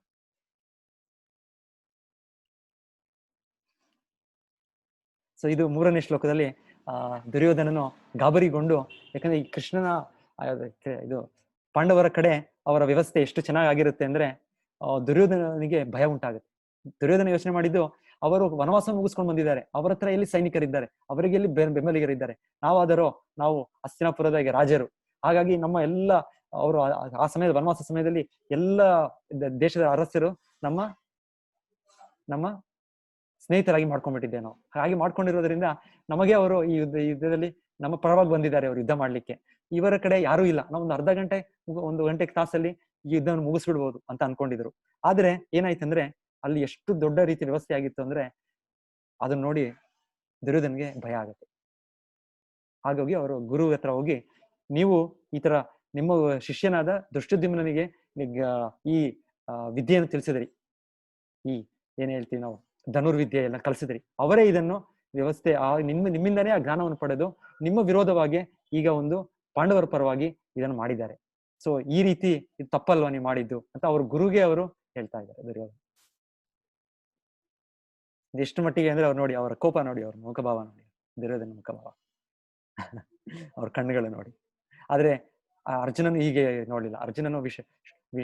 ಅರ್ಜುನ ವಿಷಾದ ಯೋಗ ಶೋಕವನ್ನು ವ್ಯಕ್ತಪಡಿಸ್ತಾರೆ. ಆದ್ರೆ ದುರ್ಯೋಧನನು ಇಲ್ಲ, ಅವರೆಲ್ಲ ಕೊಂದ್ಬಿಡ್ಬೇಕು, ಭೀಮ ಇವರು ಬೇಡ, ನನಗೆ ಬೇಕು ದೇಶ, ನನಗೆ ಬೇಕು ರಾಜ್ಯ, ಸಾಮ್ರಾಜ್ಯ. ಸೊ ಇಲ್ಲಿಂದ 3ರಿಂದ 19ನೇ ಶ್ಲೋಕ ಸ್ಲೈಡ್ ಪೀಪರ್ ತೋರಿಸಿಲ್ಲ. ಆ ವಿಷಯ ಏನ್ ಬರುತ್ತೆ ಅಂದ್ರೆ ದುರ್ಯೋಧನನು ತನ್ನ ಕಡೆ ಇರುವ ಮುಖಂಡರು, ಭೀಷ್ಮ ಪಿತಾಮಹರಿದ್ದಾರೆ, ದ್ರೋಣಾಚಾರ್ಯರಿದ್ದಾರೆ, ಪಾರ್ಥಲ್ಲ ಕರ್ಣನಿದ್ದಾನೆ. ಸೊ ಇವರೆಲ್ಲರ ಮುಖಂಡರು ನನ್ನ ಕಡೆ ಇದ್ದಾರೆ, ಪಾಂಡವರ ಕಡೆ ಯಾರಿದ್ದಾರೆ? ಇವರಿಗೆ ಇಲ್ಲಿ ಗೆಲುವು ಸಿಗಕ್ಕೆ ಆಗೋದಿಲ್ಲ, ಗೆಲುವು ನನ್ನದೇ. ಅವ್ರು ಭೌತಿಕವಾಗಿ ಲೆಕ್ಕಾಚಾರ ಮಾಡ್ತಾರೆ, ಎಲ್ಲ ದೊಡ್ಡ ದೊಡ್ಡ ವ್ಯಕ್ತಿಗಳು ನನ್ನ ಹತ್ರ ಇದ್ದಾರೆ, ಅವರ ಕಡೆ ಯಾರಿದ್ದಾರೆ? ಯಾರು ಇಲ್ಲ. ಎಂತ ಮಟ್ಟಿಗೆ ಅಂದ್ರೆ ನನ್ನ ರಕ್ಷಣೆ ಮಾಡುವವರು ಭೀಷ್ಮ, ಅವರ ಪಾಂಡವರ ರಕ್ಷಣೆ ಮಾಡುವ ಭೀಮಗೆ ಏನು ಹೋಲಿಕೆ? ಭೀಷ್ಮನ ಮುಂದೆ ಭೀಮ ಒಂದು ಹುಲ್ಲು ಕಡ್ಡಿಗೂ ಕೂಡ ಸಮ ಅಲ್ಲ. ಹೌದು, ಅದು ಕರೆಕ್ಟ್. ಭೀಷ್ಮ ಅಂದ್ರೆ ಅವರು ಯಾರು ಕೂಡ ಅವ್ರನ್ನ ಸೋಲ್ಸಿದ್ದಿಲ್ಲ, ಪರಾಭವಗೊಳಿಸಿದ್ದಿಲ್ಲ. ಅಷ್ಟು ಮಹನೀಯರು ಅವರು, ಅಷ್ಟು ಶಸ್ತ್ರವಿದ್ಯೆಯಲ್ಲ ಅವರು ಪರಿಣತರವರು. ಸೊ ಆ ಭೀಷ್ಮ ಪಿತಾಮಹರ ಮುಂದೆ ಅವ್ರಿಗೆ ಇಚ್ಛಾ ಮೃತ್ಯು ಅಂತ ಇತ್ತು, ಅವರ ಇಚ್ಛೆಯಿಂದಾನೇ ಅವರ ಮೃತ್ಯು ಆಗೋದು, ಅವ್ರಿಗೆ ಯಾರು ಕೂಡ ಸಾಯಿಸ್ಲಿಕ್ಕೂ ಆಗಲ್ಲ. ಸೊ ಆ ತರ ವ್ಯಕ್ತಿ ನನ್ನ ಕಡೆ ಇದ್ದಾರೆ, ಸೊ ನನಗೆ ಜಯ, ನನಗೆ ರಾಜ್ಯ, ಇವರೆಲ್ಲರೂ ಆಗೋದಿಲ್ಲ ಅಂತ ಅದವರಲ್ಲೇ ಅವರ ಒಂದು ಇದು ಹೇಳ್ತಾರೆ, ಅನಾಲಿಸಿಸ್ ಮಾಡ್ತಾರೆ, ಹೋಲಿಕೆ ಮಾಡ್ತಾರೆ. ನಂತರ ಕೊನೆಯಾಗಿ ಅದನ್ನ ಈ ಭೀಷ್ಮ ಪಿತಾಮಹರು ತನ್ನ ಮೊಮ್ಮಗನಾದ ದುರ್ಯೋಧನಿಗೆ ಸ್ವಲ್ಪ ಎನ್ಕರೇಜ್ಮೆಂಟ್ ಕೊಡ್ಲಿಕ್ಕೆ ಅವ್ರ ಶಂಖವನ್ನು ಓದ್ತಾರೆ.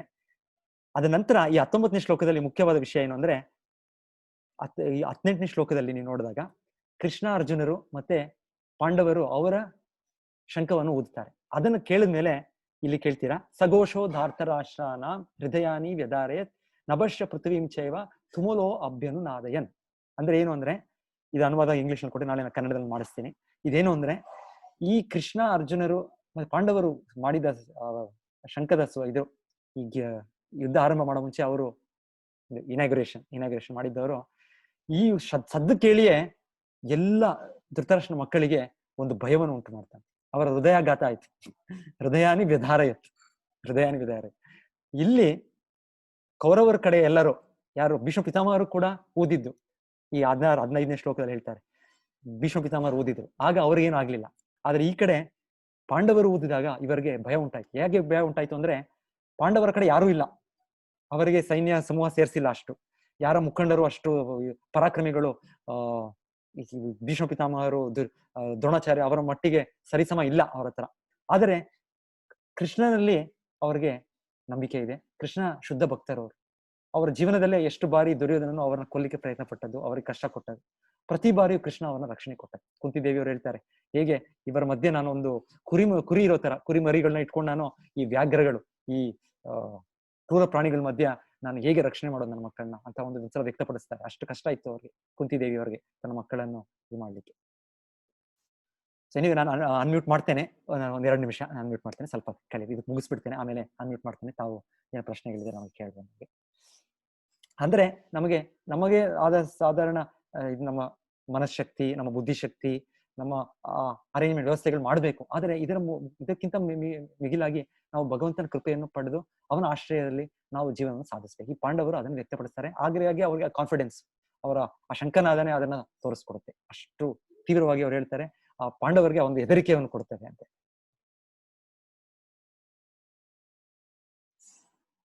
ಸೊ ನಾನು ಈಗ ಬೇಗ ಹೋಗ್ತೇನೆ, ಸಮಯ ಆಯ್ತು. ನಾನು ಡೀಟೇಲ್ ಹೋಗೋದಿಲ್ಲ. ಬೇಕಿನ ಶೇರ್ ಮಾಡ್ತೇನೆ, ತಾವು ಮತ್ತೆ ಯಾವಾಗಾದ್ರೂ ಇದನ್ನ ಡೀಟೇಲ್ ನೋಡ್ಬೋದು. ತುಂಬಾ ವಿಷಯ ಇದೆ. ಒಂದೊಂದು ತುಂಬಾ ಚೆನ್ನಾಗಿದೆಲ್ಲ. ನಮ್ಮ ಇಲ್ಲಿ ಭಕ್ತರು ಒಬ್ಬೊಬ್ಬರು ತಯಾರಿ ಮಾಡಿದ್ದಾರೆ. ನಾನು ಅದನ್ನ ಎಕ್ಸ್ಪ್ಲೇನ್ ಮಾಡಕ್ ಆಗ್ತಾ ಇಲ್ಲ ನಿಮಗೆ, ಇವತ್ತು ಸಮಯದ ಭಾವ. ಸೊ ಅರ್ಜುನ ವಿಷಾದ ಯೋಗ ಅಂದ್ರೆ ಅರ್ಜುನರು ಶೋಕವನ್ನು ವ್ಯಕ್ತಪಡಿಸ್ತಾರೆ. ಸೊ ಈ 21 ಶ್ಲೋಕದಿಂದ ಅರ್ಜುನರ ಮನವಿಯಿಂದ ಕೃಷ್ಣನು ರಥಂ ಸ್ಥಾಪಯಾಮಿ ಅಚ್ಯುತ ಸೇನೆಯೋರು ಉಭಯೋರ್ ಮಧ್ಯೆ, ಈ ಎರಡು ಸೇನೆಗಳ ಮಧ್ಯ ನನ್ನ ರಥವನ್ನು ತೆಗೆದುಕೊಂಡು ಹೋಗು, ನಾನು ನೋಡ್ಬೇಕು ಯಾರು ಯುದ್ಧ ಮಾಡಕ್ಕೆ ಇಚ್ಛೆ ಪಡ್ತಾ ಇದ್ದಾರೆ ಅಂತ. ಸೊ ಈಗ ಎರಡು ಸೇನಾ ಸಮೂಹ ಮಧ್ಯೆ ಕೃಷ್ಣನು ತನ್ನ ರಥವನ್ನು ತೆಗೆದುಕೊಂಡು ಹೋಗ್ತಾನೆ.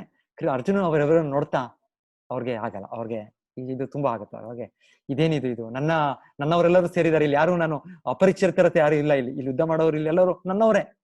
ಈ ಕಡೆ ಇರೋರು ನನ್ನ ಅಣ್ಣ ತಮ್ಮಂದಿರಾದ ಯುಧಿಷ್ಠಿರ ಮತ್ತೆ ಭೀಮ, ನಕುಲ ಸಹದೇವರು. ಆ ಕಡೆ ಇರೋರು ದುರ್ಯೋಧನ, ನನ್ನ ದಾಯಾದಿ, ನನ್ನ ಗುರುಗಳಾದ ದ್ರೋಣಾಚಾರ್ಯ, ನನ್ನ ಪಿತಾಮಹರಾದ ಭೀಷ್ಮ ಪಿತಾಮಹರು. ಇವರಿಗೆ ಮೇಲೆ ನಾನು ಯುದ್ಧ ಮಾಡೋದಾ? ಇವರನ್ನು ಸಾಯಿಸ್ಬೇಕಾ ನಾನು? ಇದೆಂತ ಇದು ಅಂತ ಅವ್ರಿಗೆ ಕರುಣೆ. ಅಷ್ಟೇ ಅಲ್ಲ, ಎಲ್ಲ ಸೇನಾ ಸಮೂಹದಲ್ಲಿ ಎಲ್ಲ ಸೈನಿಕರ ಮೇಲೂ ಅವ್ರಿಗೆ ಕರುಣೆ ಬಂದು ಅವ್ರಿಗೆ ಇದಾಗ್ತಾರೆ, ಅವ್ರು ವ್ಯಕ್ತಪಡಿಸ್ತಾರೆ. 28ನೇ ಶ್ಲೋಕದಲ್ಲಿ ವ್ಯಕ್ತಪಡಿಸ್ತಾರೆ. ನಾನು ಅದ್ರ ಬಗ್ಗೆ ನೀವು ಅದು ಓದಿ, ನಿಮಗೆ 28ನೇ ಇದು. ಮತ್ತೆ ಈ ಕಾರಣಗಳಿಂದ ಅರ್ಜುನನು ನಾನು ಯುದ್ಧ ಮಾಡೋದಿಲ್ಲ ಅಂತ ಹೇಳೋದು. 31ನೇ ಶ್ಲೋಕದಲ್ಲಿ ಅವರು ನನಗೆ ಈ ಭೋಗ ಇಚ್ಛೆ ಇಲ್ಲ, ಇದರ ಪರಿಣಾಮ ಏನು? ಈ ಯುದ್ಧದಿಂದ ನಮಗೆ ಒಂದು ದೊಡ್ಡ ಸಾಮ್ರಾಜ್ಯ ಸಿಗುತ್ತೆ, ನನಗೆ ಬೇಡ. ಈ ರಾಜ್ಯ ದುರ್ಯೋಧನನಿಗೆ ಇರ್ಲಿ, ದುರ್ಯೋಧನನೇ ಆಡಳಿತ ಮಾಡ್ಲಿ, ನನಗೆ ಈ ರಕ್ತಪಾತ ಬೇಡ, ನನಗೆ ವೈಯಕ್ತಿಕವಾಗಿ ನನಗೆ ಬೇಡ ಅಂತ 31ನೇ ಶ್ಲೋಕದಲ್ಲಿ ಹೇಳ್ತಾರೆ. ಅದೇ ತ್ಯಾಗ ಮಾಡ್ಲಿಕ್ಕೆ ರೆಡಿ, ಸನ್ಯಾಸಿ ಅಂದ್ರೆ ತ್ಯಾಗ ಮಾಡ್ಬೇಕು. ಸೊ ಅವರು ಗೃಹಸ್ಥ ಜೀವನದಲ್ಲಿ ಇದ್ರು ಆ ತ್ಯಾಗ, ಆ ಸ್ವಭಾವ ಇದೆ ಅವರಿಗೆ. ಯಾವುದಕ್ಕೂ ಒಂದು ಅಟ್ಯಾಚ್ಮೆಂಟ್ ಇಲ್ಲ. ಅದು ನೋಡ್ತೀರಾ ಅರ್ಜುನದಲ್ಲಿ. ಇರ್ಬೋದು, ನಿಮ್ಗೆ ಎಲ್ಲ ಇರ್ಬೋದು, ಆದ್ರೂ ಕೂಡ ಒಂದು ಡಿಟ್ಯಾಚ್ಮೆಂಟ್ ಇರಬೇಕು ಜೀವನದಲ್ಲಿ. ಒಂದು ವೈರಾಗ್ಯ ಇದು ಇದ್ರೆ ನಮ್ಮ ಜೀವನದಲ್ಲಿ ಬರೋ ಒಂದು ಕಷ್ಟಗಳನ್ನ ನಾವು ಫೇಸ್ ಮಾಡೋಣ, ಇಲ್ಲಾಂದ್ರೆ ಕಷ್ಟ ಆಗುತ್ತೆ. ಸೊ ಅರ್ಜುನನು ಇದನ್ನು ತೋರಿಸ್ತಾ ಇದ್ದಾನೆ. 31ನೇ ಶ್ಲೋಕದಲ್ಲಿ ವೈರಾಗ್ಯವನ್ನು ತೋರಿಸ್ತಾ ಇದ್ದಾನೆ. 36ನೇ ಶ್ಲೋಕದಲ್ಲಿ ಇದರಿಂದ ಒಂದು ದೊಡ್ಡ ಪಾಪ ಆಗತ್ತೆ, ಇಷ್ಟು ಜನ ಸಾವಾಗುತ್ತೆ ಅಂದ್ರೆ ಇದು ದೊಡ್ಡ ಪಾಪ. ಇದರಿಂದ ಈ ಪಾಪದ ಪರಿಣಾಮವಾಗಿ ನಾವೆಲ್ಲರೂ ನರಕಕ್ಕೆ ಹೋಗ್ಬೇಕು. ನಾವು ಈಗ ದುರ್ಯೋಧನನಿಗೆ ಆ ನರಕದ ಇದು ಇಲ್ಲ, ನನಗೆ ಅದರ ಇದಿದೆ, ನಾನು ನರಕಕ್ಕೆ ಹೋಗ್ಬೇಕಾಗತ್ತೆ, ಬೇಡ ನನಗೆ ಇದು ಬೇಡ ಅಂತ ಅರ್ಜುನ ಹೇಳ್ತಾರೆ 36ನೇ ಶ್ಲೋಕದಲ್ಲಿ. ಮತ್ತೆ ಅವ್ರು ಹೇಳೋದು, ಇದರ ಪರಿಣಾಮವಾಗಿ ಎಷ್ಟೋ ಜನ ಸಾಯ್ತಾರೆ, ಎಷ್ಟೋ ಜನ ಹಿರಿಯರು ಸಾಯ್ತಾರೆ. ಅವ್ರ ಹಿರಿಯರು ಸಾಯೋದ್ರಿಂದ ಒಂದು ಕುಲದಲ್ಲಿ ಒಂದು ಹೆಂಗಸರಿಗೆ ಒಂದು ರಕ್ಷಣೆ ಇಲ್ಲ. ಹೆಂಗಸರಲ್ಲಿ ರಕ್ಷಣೆ ಇಲ್ದಿರೋದ್ರಿಂದ ಯಾರಾದರೂ ಕೆಲವು ಜನ ಅದರ ದುಷ್ಪ್ರಯೋಗ ಮಾಡ್ಕೊಂಡು ಆ ಒಂದೊಂದು ಕುಟುಂಬದಲ್ಲಿ ಆ ಧರ್ಮದ ಆಚರಣೆವೇ ಹೋಗುತ್ತೆ, ಆಚರಣೆಗಳೇ ಹೋಗಿ ಮತ್ತೆ ವರ್ಣಶಂಕರ ಅಂತ ಬರೋ ಪೀಳಿಗೆ, ಹೊಸ ಮಕ್ಕಳಿಗೆ ಒಂದು ಧರ್ಮ ಆಚರಣೆ ಇದ್ರೆ, ತಂದೆ ತಾಯಿಯರ ಒಂದು ರಕ್ಷಣೆ ಇದ್ರೆ, ಹಿರಿಯರ ರಕ್ಷಣೆ ಇದ್ರೆ ಅವರು ಸರಿಯಾದ ರೀತಿಯಲ್ಲಿ ಬೆಳಿಬಹುದು. ಆದ್ರೆ ಇಷ್ಟು ರಕ್ತಪಾತ ಆದಲ್ಲಿ ಒಬ್ಬರ ತಂದೆ ಇಲ್ಲ, ಒಬ್ಬರ ಗಂಡ ಇಲ್ಲ, ಹಾಗಾಗಿ ಆಗೋದ್ರಿಂದ ಹೆಂಗಸರಿಗೆ ರಕ್ಷಣೆ ಇಲ್ಲ, ಮತ್ತೆ ಅವರಿಂದ ಬರೋ ಸಂತಾನ ಅವರು ಕೂಡ ದಾರಿ ತಪ್ತಾರೆ, ಮತ್ತೆ ಎಲ್ಲವೂ ಕೂಡ ನಿಂತೋಗ್ಬಿಡುತ್ತೆ. ಸೊ 45ನೇ ಶ್ಲೋಕದಲ್ಲಿ ಅರ್ಜುನ ಕೊಡೋ ಕಾರಣ. ಸೊ ಈ ಕಾರಣಗಳನ್ನ ನೋಡಿದ್ರೆ ಅರ್ಜುನ ಹೇಳೋದು ಸರಿ. ಯಾಕೆ ಯುದ್ಧ ಮಾಡ್ಬೇಕು ಇದೇ ತಪ್ಪು, ಇದು ಯುದ್ಧ ಮಾಡೋದು ಅಂತ ನಮಗೂ ಕೂಡ ಕೇಳಿದ್ರೆ ಅರ್ಜುನನ ಮಾತುಗಳು, ಅರ್ಜುನನ ವಾದಗಳು ಇದು ಸರಿ ಅನ್ಸುತ್ತೆ. ಏನು ಕೃಷ್ಣ ಅರ್ಜುನನಿಗೆ ಈ ತರ ರಕ್ತಪಾತ ಮಾಡ್ಲಿಕ್ಕೆ ಇದು ಮಾಡ್ತಾ ಇದ್ದಾರೆ. ಅದನ್ನ ನಾಳೆ ನೋಡೋಣ, ಆ ಕೃಷ್ಣ ಏನು ಉತ್ತರ ಕೊಡ್ತಾರೆ ಅಂತ ನಾಳೆ ನೋಡೋಣ.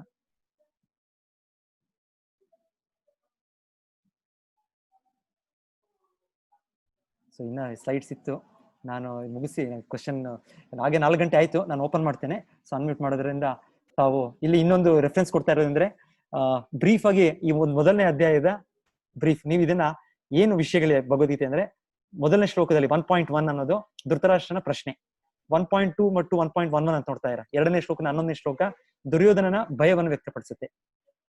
ಮತ್ತೆ ರೆಫರೆನ್ಸ್ ಒಂದು 12ನೇ ಶ್ಲೋಕ 19ನೇ ಶ್ಲೋಕ ಶಂಕನಾದ ಊದೋದು, ಈ ಕಡೆ ಭೀಷ್ಮ ಪಿತಾಮಹರು, ಆ ಕಡೆ ಪಾಂಡವರು, ಅದರ ಬಗ್ಗೆ. ಮತ್ತೆ 20ನೇ ಶ್ಲೋಕದ 27ನೇ ಶ್ಲೋಕ ನೀವು ನೋಡೋದು ಅರ್ಜುನಸ್ ಅಬ್ಸರ್ವೇಷನ್ ಅಂದ್ರೆ ಅವರು ಏನ್ ಪ್ರತಿಕ್ರಿಯೆ ತೋರಿಸ್ತಾರೆ. ಮತ್ತೆ 28ರಿಂದ 48ರಲ್ಲಿ ಅರ್ಜುನರು ವ್ಯಕ್ತಪಡಿಸೋದು ನಾನು ಯುದ್ಧ ಮಾಡೋದಿಲ್ಲ ಅಂತ. ಕೊನೆಗೆ ಈಗ 1ನೇ ಅಧ್ಯಾಯ ಕೊನೆಗೆ ಅರ್ಜುನರು 2ನೇ ಅಧ್ಯಾಯದಲ್ಲಿ ಓಕೆ ಬರ್ತೀನಿ ನಾಳೆ 2ನೇ ಅಧ್ಯಾಯದಲ್ಲಿ ನೋಡ್ತೇವೆ, ಅರ್ಜುನರು ಕುತ್ಕೊಂಡ್ಬಿಡ್ತಾರೆ, ರಥದಲ್ಲಿ ಕುತ್ಕೊಂಡ್ಬಿಡ್ತಾರೆ, ನನಗೆ ಯುದ್ಧ ಬೇಡ ನನಗೆ ಕೃಷ್ಣ ಅಂತ ಕುತ್ಕೊಂಡ್ಬಿಡ್ತಾರೆ. ಸರ್ 1 ನಿಮಿಷ ನಾನು ಅನ್ಮ್ಯೂಟ್ ಮಾಡ್ತೇನೆ. ಸೊ ತಾವು ಯಾರು ಪ್ರಶ್ನೆ ಇದೆ ಒಂದು 5 ನಿಮಿಷ ನಾವು ಮಾಡ್ಬೋದು. ಇವತ್ತು ನಾಳೆಯಿಂದ ಸ್ವಲ್ಪ ಬೇಗನೆ ಬಂದು ಶುರು ಮಾಡಿ. 1 ನಿಮಿಷ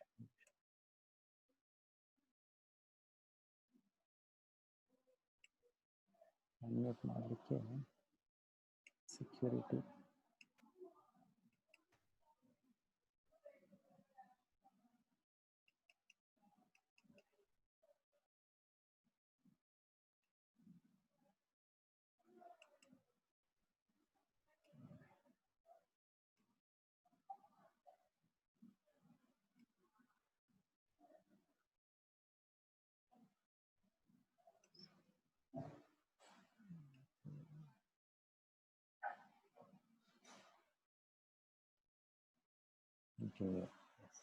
ಈಗ ಕೇಳಿಸುತ್ತೆ. ತಾವು ಯಾರು ಬೇಕಾದ್ರೆ ಪ್ರಶ್ನೆ ಇದ್ರೆ ಯಾರಾದ್ರೂ ಕೇಳಿ, 1-2 ನಿಮಿಷ 5 ನಿಮಿಷ ಹಾ ಹೇಳಿ ಕೇಳಿಸುತ್ತೆ ಹೇಳಿ. ಈ ಭಗವದ್ಗೀತೆ ನಮ್ಮ ಲೈಫ್ ಡೇ ಆಕ್ಟಿವಿಟೀಸ್ ಅಲ್ಲಿ ಹೆಂಗೆ ಅಳವಡಿಸ್ಕೊಳ್ಳೋದು? ಹೌದು, ಇದು ಈ ಕಾರ್ಯಕ್ರಮದ ಉದ್ದೇಶನೇ ಅದು. ಸೊ ನಾವಿಲ್ಲಿ ನೋಡೋದು, ಇಲ್ಲಿ ಈ ಅಧ್ಯಾಯದಲ್ಲಿ ಇವತ್ತು ನೋಡಿದ್ದು ಅರ್ಜುನ ರೀತಿ ನಾವು ಆಗ್ಬೇಕು. ನಾವು ದುರ್ಯೋಧನ ರೀತಿ ಮತ್ತೆ ಧೃತರಾಷ್ಟ್ರನ ರೀತಿ ಆಗ್ಬೇಕು. ಧೃತರಾಷ್ಟ್ರ ನೋಡಿ ಯಾವ ರೀತಿ ಅವರು ನಾನು ನನ್ನವರು ಅಂತ ಅವರು ಆ ವ್ಯಾಮೋಹದಲ್ಲಿ ಬೇಡದೇ ಇರೋ ಇದರಲ್ಲಿ ಅವ್ರು ಸಿಲುಕಿ ಅವರು ಈ ಒಂದು ರಕ್ತಪಾತಕ್ಕೆ ರೆಡಿ ಆಗಿದ್ದಾರೆ. ಆದ್ರೆ ಅರ್ಜುನನ ನೋಡಿ ಇವಾಗ ನೋಡ್ತಾ ಇದ್ದಾರೆ, ಯಾಕೆ ಯುದ್ಧ ಬೇಕಾ, ಇದು ಅಗತ್ಯ ಇದೆಯಾ, ಇದು ವಿಶ್ಲೇಷಣೆ ಮಾಡ್ತಾ ಇದ್ದಾರೆ. ಸೊ ನಮ್ಮ ಜೀವನದಲ್ಲಿ ನಾವು ಪ್ರತಿಯೊಂದು ಹಾದಿಯ ಹಂತದಲ್ಲೂ ನಾವು ವಿಶ್ಲೇಷಣೆ ಮಾಡ್ಬೇಕು. ನಾವು ಇದು ಮಾಡ್ತಾ ಇರೋದು ಸರಿನಾ, ಇದಕ್ಕೆ ಏನ್ ಪರಿಣಾಮ ಆಗುತ್ತೆ ವಿಶ್ಲೇಷಣೆ ಮಾಡಿ ನಾವು ನಮ್ಮ ಹೆಜ್ಜೆಯಲ್ಲಿ ಮುಂದೆ ಇಡಬೇಕು. ನಾವು ಹಾಗೆ ನಮಗೆ ನಾವು ಅನ್ಕೊಳ್ಳೋ ರೀತಿಯಲ್ಲಿ ಒಂದು ಲೆಕ್ಕಾಚಾರದಲ್ಲಿ ಇದು ಒಳ್ಳೇದು ಇದು ಕೆಟ್ಟದ್ದು, ಕೊನೆ ಪರಿಣಾಮ ನೋಡಿ ಏನಾಯ್ತು. ಧೃತರಾಷ್ಟ್ರ ದುರ್ಯೋಧನ ಎಲ್ಲರ ನಾಶ ಆಗೋಯ್ತು ಅಲ್ವಾ. ಅವರು ಮಾಡಿದ ಪ್ರಯತ್ನ ಜೀವನಾದ್ಯಂತ ಅವ್ರು ಮಾಡಿದ ಪ್ರಯತ್ನ ಪಾಂಡವರಿಗೆ ಕಷ್ಟ ಕೊಟ್ಟು ಅವರಿಗೆ ಅಧಿಕಾರದಲ್ಲಿ ಇದನ್ನು ಕಿತ್ಕೊಳ್ಬೇಕು ಅಂತ, ಅವ್ರ ಪರಿಣಾಮ ಏನಾಯ್ತು. ಸೊ ನಾವು ಅರ್ಜುನ ರೀತಿಯಲ್ಲಿ ನಾವು ವಿಶ್ಲೇಷಣೆ ಮಾಡ್ಬೇಕು. ಈ ಗೀತೆಯ ಜ್ಞಾನ ನಮ್ಗೆ ಆ ವಿಶ್ಲೇಷಣೆ ಮಾಡೋ ಒಂದು ಶಕ್ತಿಯನ್ನು ಕೊಡ್ತಾರೆ. ನೋಡೋಣ 15 ದಿವಸ ನಮ್ಗೆ ಅದರ ಒಂದು ಹೇಳಿ. 40ನೇ ಶ್ಲೋಕ ಎಕ್ಸ್ಪ್ಲೇನ್ ಬೇಕಿತ್ತು. 40ನೇ ಶ್ಲೋಕ ಏನದ್ರ ಬಗ್ಗೆ? 40ನೇ ಶ್ಲೋಕ ಅದರಲ್ಲಿ ಅಂದ್ರೆ ಭಾವಾರ್ಥದಲ್ಲಿ ಅಂದ್ರೆ ಹೆಂಗಸರಿಗೆ ಬುದ್ಧಿ ಕಡಿಮೆ ಇದೆ ಅಂತ ಅದು ನನ್ನ ಫ್ರೆಂಡ್ ಹೇಳಿದ್ದು, ಅದು ಯಾವ ತರ ಇದೆ ಅದು? 40ನೇ ಶ್ಲೋಕದಲ್ಲಿ 40ನೇ ಶ್ಲೋಕ ಓಕೆ ನನಗೆ ಸ್ವಲ್ಪ ಬಗ್ಗೆ ನಾನು ಓದ್ತೇನೆ. ಅರ್ಜುನ ಹೇಳೋದು, ಅಧರ್ಮ ಅಭಿಭವಾತ್ ಕೃಷ್ಣ ಪ್ರದುಷ್ಯಂತಿ ಕುಲಸ್ತ್ರೀಯಃ ಸ್ತ್ರೀಷು ದುಷ್ಟಾಸು ವಾರ್ಷ್ಣೇಯ ಜಾಯತೆ ವರ್ಣಶಂಕರ. ಇದು 40ನೇ ಶ್ಲೋಕ. ಇದರ ಅನುವಾದ ಇದು ಇಂಗ್ಲಿಷ್ ನಲ್ಲಿ ಇದೆ. ಈಗ ಸದ್ಯಕ್ಕೆ ಇಂಗ್ಲಿಷ್ ನ ಓದ್ತೇನೆ. When there is an increase of unwanted population, a hellish condition is created both for the family and for those who destroy the family tradition. In such corrupt families, sorry 40ನೇದು, when irreligion is dominant in the family, oh Krishna, the women of the family become corrupt, and from the beginning of womanhood descendant of Vrishni comes unwanted. So ಈ ಶ್ಲೋಕದ 40ನೇ ಶ್ಲೋಕದಲ್ಲಿ ಹೇಳೋದೇನಂದ್ರೆ, ಈ ಅರ್ಜುನ ಹೇಳೋದು ಈ ಒಂದು ಧರ್ಮದ ಪಾಲನೆ ಆಗೋದಿಲ್ಲ. ಯಾಕೆ ಆಗೋದಿಲ್ಲ ಅಂದ್ರೆ, ಇಲ್ಲಿ ರಣರಂಗದಲ್ಲಿ ಇವಾಗ ರಣರಂಗ ಅಂದ್ರೆ ಜನರು ಸಾಯ್ತಾರೆ, ಲಕ್ಷಾಂತರ ಜನ ಸಾಯ್ತಾರೆ. ಲಕ್ಷಾಂತರ ಸತ್ತ ಮೇಲೆ ಆ ಮನೆಗಳಲ್ಲಿ ಈ ಪುರುಷರ ಇದು ಇಲ್ಲ. ಯಾಕಂದ್ರೆ ಯುದ್ಧ ಮಾಡಕ್ಕೆ ಬಂದದ್ದು ಆ ಸಮಯದಲ್ಲಿ ಎಲ್ಲರೂ, ಈಗಾದರೂ ಸ್ವಲ್ಪ ಹೆಂಗಸರು ಬರ್ತಾ ಇದಾರೆ, ಮುಂದೆ ಬರ್ತಾ ಇದಾರೆ. ಆದ್ರೆ ಆ ಕಾಲದಲ್ಲಿ, ವೈದಿಕ ಕಾಲದಲ್ಲಿ ಗಂಡಸರೇ ಯುದ್ಧ ಭೂಮಿಯಲ್ಲಿ ಬರ್ತಾರೆ. ಗಂಡಸರು ಯುದ್ಧ ಭೂಮಿಯಲ್ಲಿ ಬಂದ್ ಮಾಡಿದ್ರೆ ಹೆಂಗಸರು ಮನೆಯಲ್ಲಿ ಅವರ ರಕ್ಷಕರಾದ್ರ ಅಲ್ಲಿ ಯಾರು ಇರ್ತಾರೆ, ಗಾರ್ಡಿಯನ್ ಯಾರಿರ್ತಾರೆ. ಸೊ ಹಾಗೆ ಹೇಳ್ತಾರೆ, ನಮ್ಮ ಈ ಜೀವನದಲ್ಲಿ ಗಂಡಸರಿಗೆ ಒಂದು ಕರ್ತವ್ಯಗಳಿದೆ. ಹೆಂಗಸರಿಗೆ ಒಂದು ಕರ್ತವ್ಯಗಳಿದೆ. ಆ ರೀತಿ ನೋಡಿದ್ರೆ ನಾವು ಗಂಡಸರು ಮಾಡೋದು ಹೆಂಗಸರು ಮಾಡೋಕ್ಕಾಗಲ್ಲ, ಹೆಂಗಸರು ಮಾಡೋದು ಗಂಡಸರು ಮಾಡೋಕ್ಕಾಗಲ್ಲ. ಸೊ ಈಗ ಸಮಯ ಬದಲಾಗ್ತಾ ಇದೆ, ಎಲ್ಲರೂ ಒಂದೇ ರೀತಿ ನೋಡ್ತಾ ಇದ್ದಾರೆ. ಇದು ಸರಿ, ನಾವೇ ಎಲ್ಲರೂ ಆತ್ಮರೇ, ನಾವು ನೋಡ್ತೀವಿ ಗೀತೆಯಲ್ಲೇ ನೋಡ್ತೇವೆ, ಎಲ್ಲರೂ ಕೂಡ ಜೀವಾತ್ಮರೇ. ಹಾಗೆ ಈಗ ನಮ್ಮ ಕರ್ಮಾನುಸಾರ ಒಬ್ಬರಿಗೆ ಗಂಡು ದೇಹ ಸಿಗುತ್ತೆ, ಅವರ ಕರ್ಮಾನುಸಾರ ಒಬ್ಬರಿಗೆ ಹೆಣ್ಣು ದೇಹ ಸಿಗುತ್ತೆ, ಅವರವರ ಇಚ್ಛೆಗಳ ಪ್ರಕಾರ ಸಿಗುತ್ತೆ, ಅದು ಇನ್ನೊಂದು ವಿಷಯ. ಆದ್ರೆ ಏನಂದ್ರೆ ವೈದಿಕ ಜ್ಞಾನದ ಪ್ರಕಾರ ಹೆಂಗಸರು ಅವರ ಸ್ವಭಾವ ಸರಳ ಸ್ವಭಾವ. ಅವರು ಹೇಗೆ ಅಂದ್ರೆ ಮಕ್ಕಳಿರೋ ರೀತಿ. ಮಕ್ಕಳು ಅಂದ್ರೆ ಅವರು ತುಂಬಾ ಇನ್ನೋಸೆಂಟ್, ಏನ್ ಹೇಳ್ತಾರೆ ನಾವು ಪಾಮರರು, ಅವರನ್ನು ಸ್ವಲ್ಪ ಜನ ದಾರಿ ತಪ್ಪಿಸ್ಬೋದು. ಸೊ ಇದನ್ನು ಉಪಯೋಗಿಸ್ಕೊಂಡು ಹೆಂಗಸರ ಈ ಮೃದು ಸ್ವಭಾವವನ್ನು ಉಪಯೋಗಿಸ್ಕೊಂಡು ಅವರ ಸರಳತೆಯನ್ನು ಉಪಯೋಗಿಸ್ಕೊಂಡು ಕೆಲವು ಗಂಡಸರು ಅವರ ದುರುಪಯೋಗ ಮಾಡಿ ಅವರನ್ನು ದಾರಿ ತಪ್ಪಿಸ್ಬೋದು. ಆ ವಿಷಯ ಇಲ್ಲಿ ಹೇಳ್ತಾರೆ. ಹಾಗೆ ಶಾಸ್ತ್ರದಲ್ಲಿ ಹೇಳಿದಾಗ ಹೆಂಗಸರಿಗೆ ಒಂದು ರಕ್ಷಣೆ ಬೇಕು, ಅವರ ಒಂದು ಇದು ಬೇಕು ಅಂದ್ರೆ ಯಾಕೆ ಅಂದ್ರೆ ಅವರಿಗೆ ಆ ಮೃದು ಸ್ವಭಾವ ಇರೋದ್ರಿಂದ, ಅವರ ಸರಳ ಸ್ವಭಾವ ಇರೋದ್ರಿಂದ ಯಾರಾದರೂ ಈ ತರ ವ್ಯಕ್ತಿಗಳು ಅವರ ದುರುಪಯೋಗ ಮಾಡಬಹುದು. ಆ ರೀತಿಯಲ್ಲಿ ಅವರಿಗೆ ಹೇಗೆ ಮಕ್ಕಳಿಗೆ ರಕ್ಷಣೆ ಬೇಕು ಹಾಗೆ ಹೆಂಗಸರಿಗೆ ರಕ್ಷಣೆ ಬೇಕು ಅಂತ ಅಷ್ಟೇ. ಥ್ಯಾಂಕ್ ಯು ಗುರುಜಿ.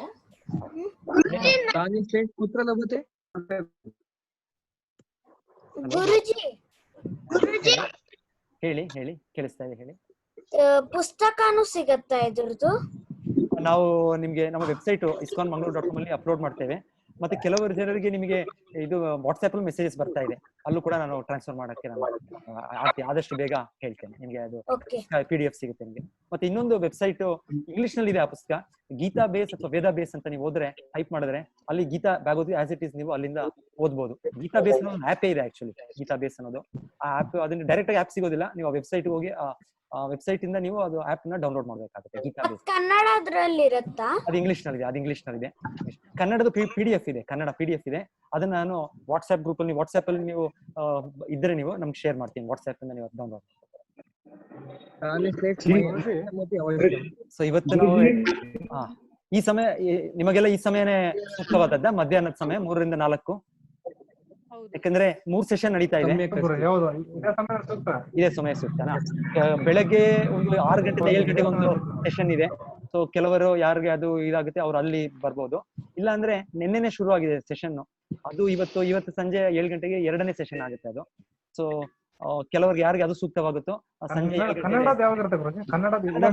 3 ಹೊತ್ತು ಇದೆ, ಬೆಳಿಗ್ಗೆ 6 ರಿಂದ 7 ಗಂಟೆ, ಮಧ್ಯಾಹ್ನ 3 ರಿಂದ 4 ಗಂಟೆ, ಸಂಜೆ 7 ರಿಂದ 8. ಆದ್ರೆ ಈ ಸಂಜೆ ಇದು ಮೊದಲು ನಡೀತಾ ಇದೆ, ನಿನ್ನೆನೆ ಶುರು ಆಗಿದೆ ಅದು. ಹಾಗೆ ಅದು ಮೊದಲ ಸೆಷನ್ ಆಯ್ತು, ಇವತ್ತು ಸಂಜೆ 2ನೇ ಸೆಷನ್ ಇರುತ್ತೆ, 2ನೇ ಅಧ್ಯಾಯ ಇರುತ್ತೆ. ಕನ್ನಡದಲ್ಲಿ ಸಂಜೆ ತುಂಬಾ ಜನ ಇದ್ದಾರೆ. ನನ್ನ ಜೊತೆಗೆ ಇನ್ನು 5 ಜನ ಪ್ರಚಾರಕರಿದ್ದಾರೆ. ಅವರು ಕೂಡ ನೀವು ಆ ಲಿಂಕ್ಸ್ ಕಳಿಸಿದ್ದಾರೆ, ನಿಮ್ಗೆ ನಾವು ವೆಬ್ಸೈಟ್ ಅಲ್ಲಿ ಕೊಟ್ಟಿದ್ದಾರೆ. ಸೊ ನಾನಿಲ್ದೆ ನೀವು ಅದು ಕೂಡ ಜಾಯಿನ್ ಆಗ್ಬೋದು ನೀವು ಅದು ಸಂಜೆ ಸೆಷನ್. ಹೇಳಿ. ನಾಳೆಯಿಂದ ನೀವು ಸಪರೇಟ್ ಆಗಿ ಮತ್ತೆ ಲಿಂಕ್ ಕಳಿಸ್ತೀರಾ ಅಥವಾ ಹೇಗೆ? ನಾಳೆಯಿಂದ ಇದೆ ಸೇಮ್ ಲಿಂಕ್, ನೀವು ಇದಕ್ಕೆ ಸೇಮ್ ಲಿಂಕ್ ನೆಕ್ಸ್ಟ್ 18 ದಿವಸಕ್ಕೆ ಸೇಮ್ ಲಿಂಕ್ ಇದೆ, ಸೇಮ್ ಲಿಂಕ್. ನೀವು ಏನು ಇದೆ ಸೇಮ್. ಒಂದೇನು ಪ್ರಶ್ನೆ ಜಿ? ಹೇಳಿ ಸರ್.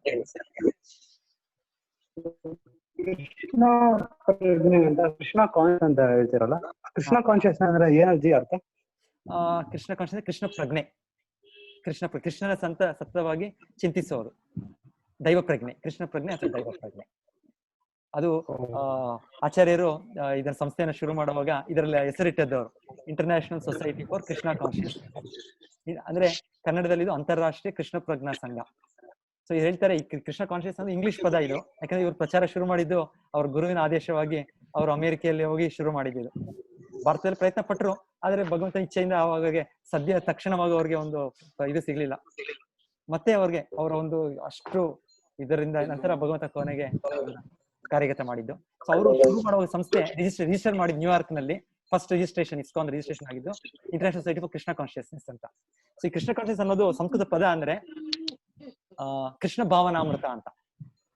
ಕೃಷ್ಣ ಭಾವನಾಮೃತ ಇದೊಂದು ಪದ ಬರುತ್ತೆ ಸಂಸ್ಕೃತದಲ್ಲಿ. ಕೃಷ್ಣ ಸ್ಮರಣೆಯನ್ನು ನಾವು ನಮ್ಮ ಜೀವನದಲ್ಲಿ ಆ ಒಂದು ಸಾಧನೆಯನ್ನು ಮಾಡೋದು, ಅದನ್ನ ಒಂದು ಗುರಿಯನ್ನು ಸಾಧಿಸೋದು. ಈ ಕೃಷ್ಣ ಭಾವನಾಮೃತ ಅನ್ನೋದು ಕೃಷ್ಣ ಭಾವನ, ಕೃಷ್ಣನ ಸತ್ವವಾಗಿ ಚಿಂತನೆ ಮಾಡೋದು. ಇದನ್ನು ಇಂಗ್ಲಿಷ್ ನಲ್ಲಿ ಅವರು ಕೃಷ್ಣ ಕಾನ್ಶಿಯಸ್ನೆಸ್ ಅಂತ ಭಾಷೆ, ಇನ್ನೇನಿಲ್ಲ. ಇದು ಪದ ಮಾತ್ರ ಬೇರೆ ಅಷ್ಟೇ, ಇದು ಭಾಷೆ ಬೇರೆ ಭಾಷೆಯಲ್ಲಿ, ಆದ್ರೆ ಇದರ ಮೂಲ ಇದು ಅರ್ಥ ಏನಂದ್ರೆ ಕೃಷ್ಣ ಭಾವನಾಮೃತ ಅಷ್ಟೇ. ಗುರುಜಿ ಇದು ಇವತ್ತೇ ಅಲ್ವಾ ಇದು ಶುರು ಆಗಿದ್ದು ಈ ಬ್ಯಾಚ್? ಈ ಬ್ಯಾಚ್ ಇದೆ, ಈಗಲೇ ಶುರು ಆಗಿದೆ ಮೇಡಮ್. ಹೌದು.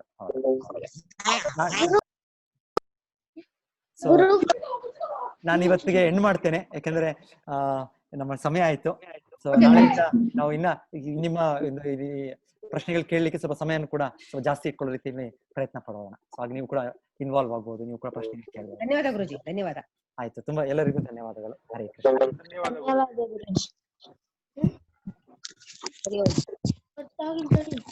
ಹರೇ ಕೃಷ್ಣ. ಹರೇ ಕೃಷ್ಣ. ಹರೇ ಕೃಷ್ಣ. ಹರೇ ಕೃಷ್ಣ.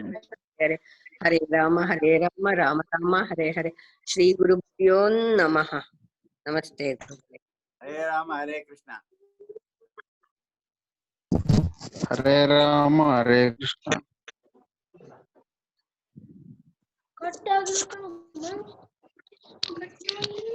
ಹರೇ ರಾಮ ಹರೇ ಕೃಷ್ಣ. ಗುರುಜಿ ಓದಿರ್ತಾನೆ. ಇನ್ನೇನು ಮಾಡ್ತೀವಿ, ಗುರುಜಿ ಓದಿದ್ಮೇಲೆ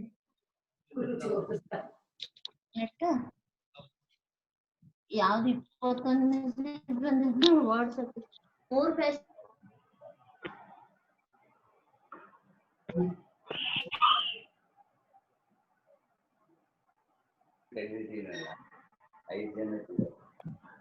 ಐದು ಜನ ಯಾವ್ದು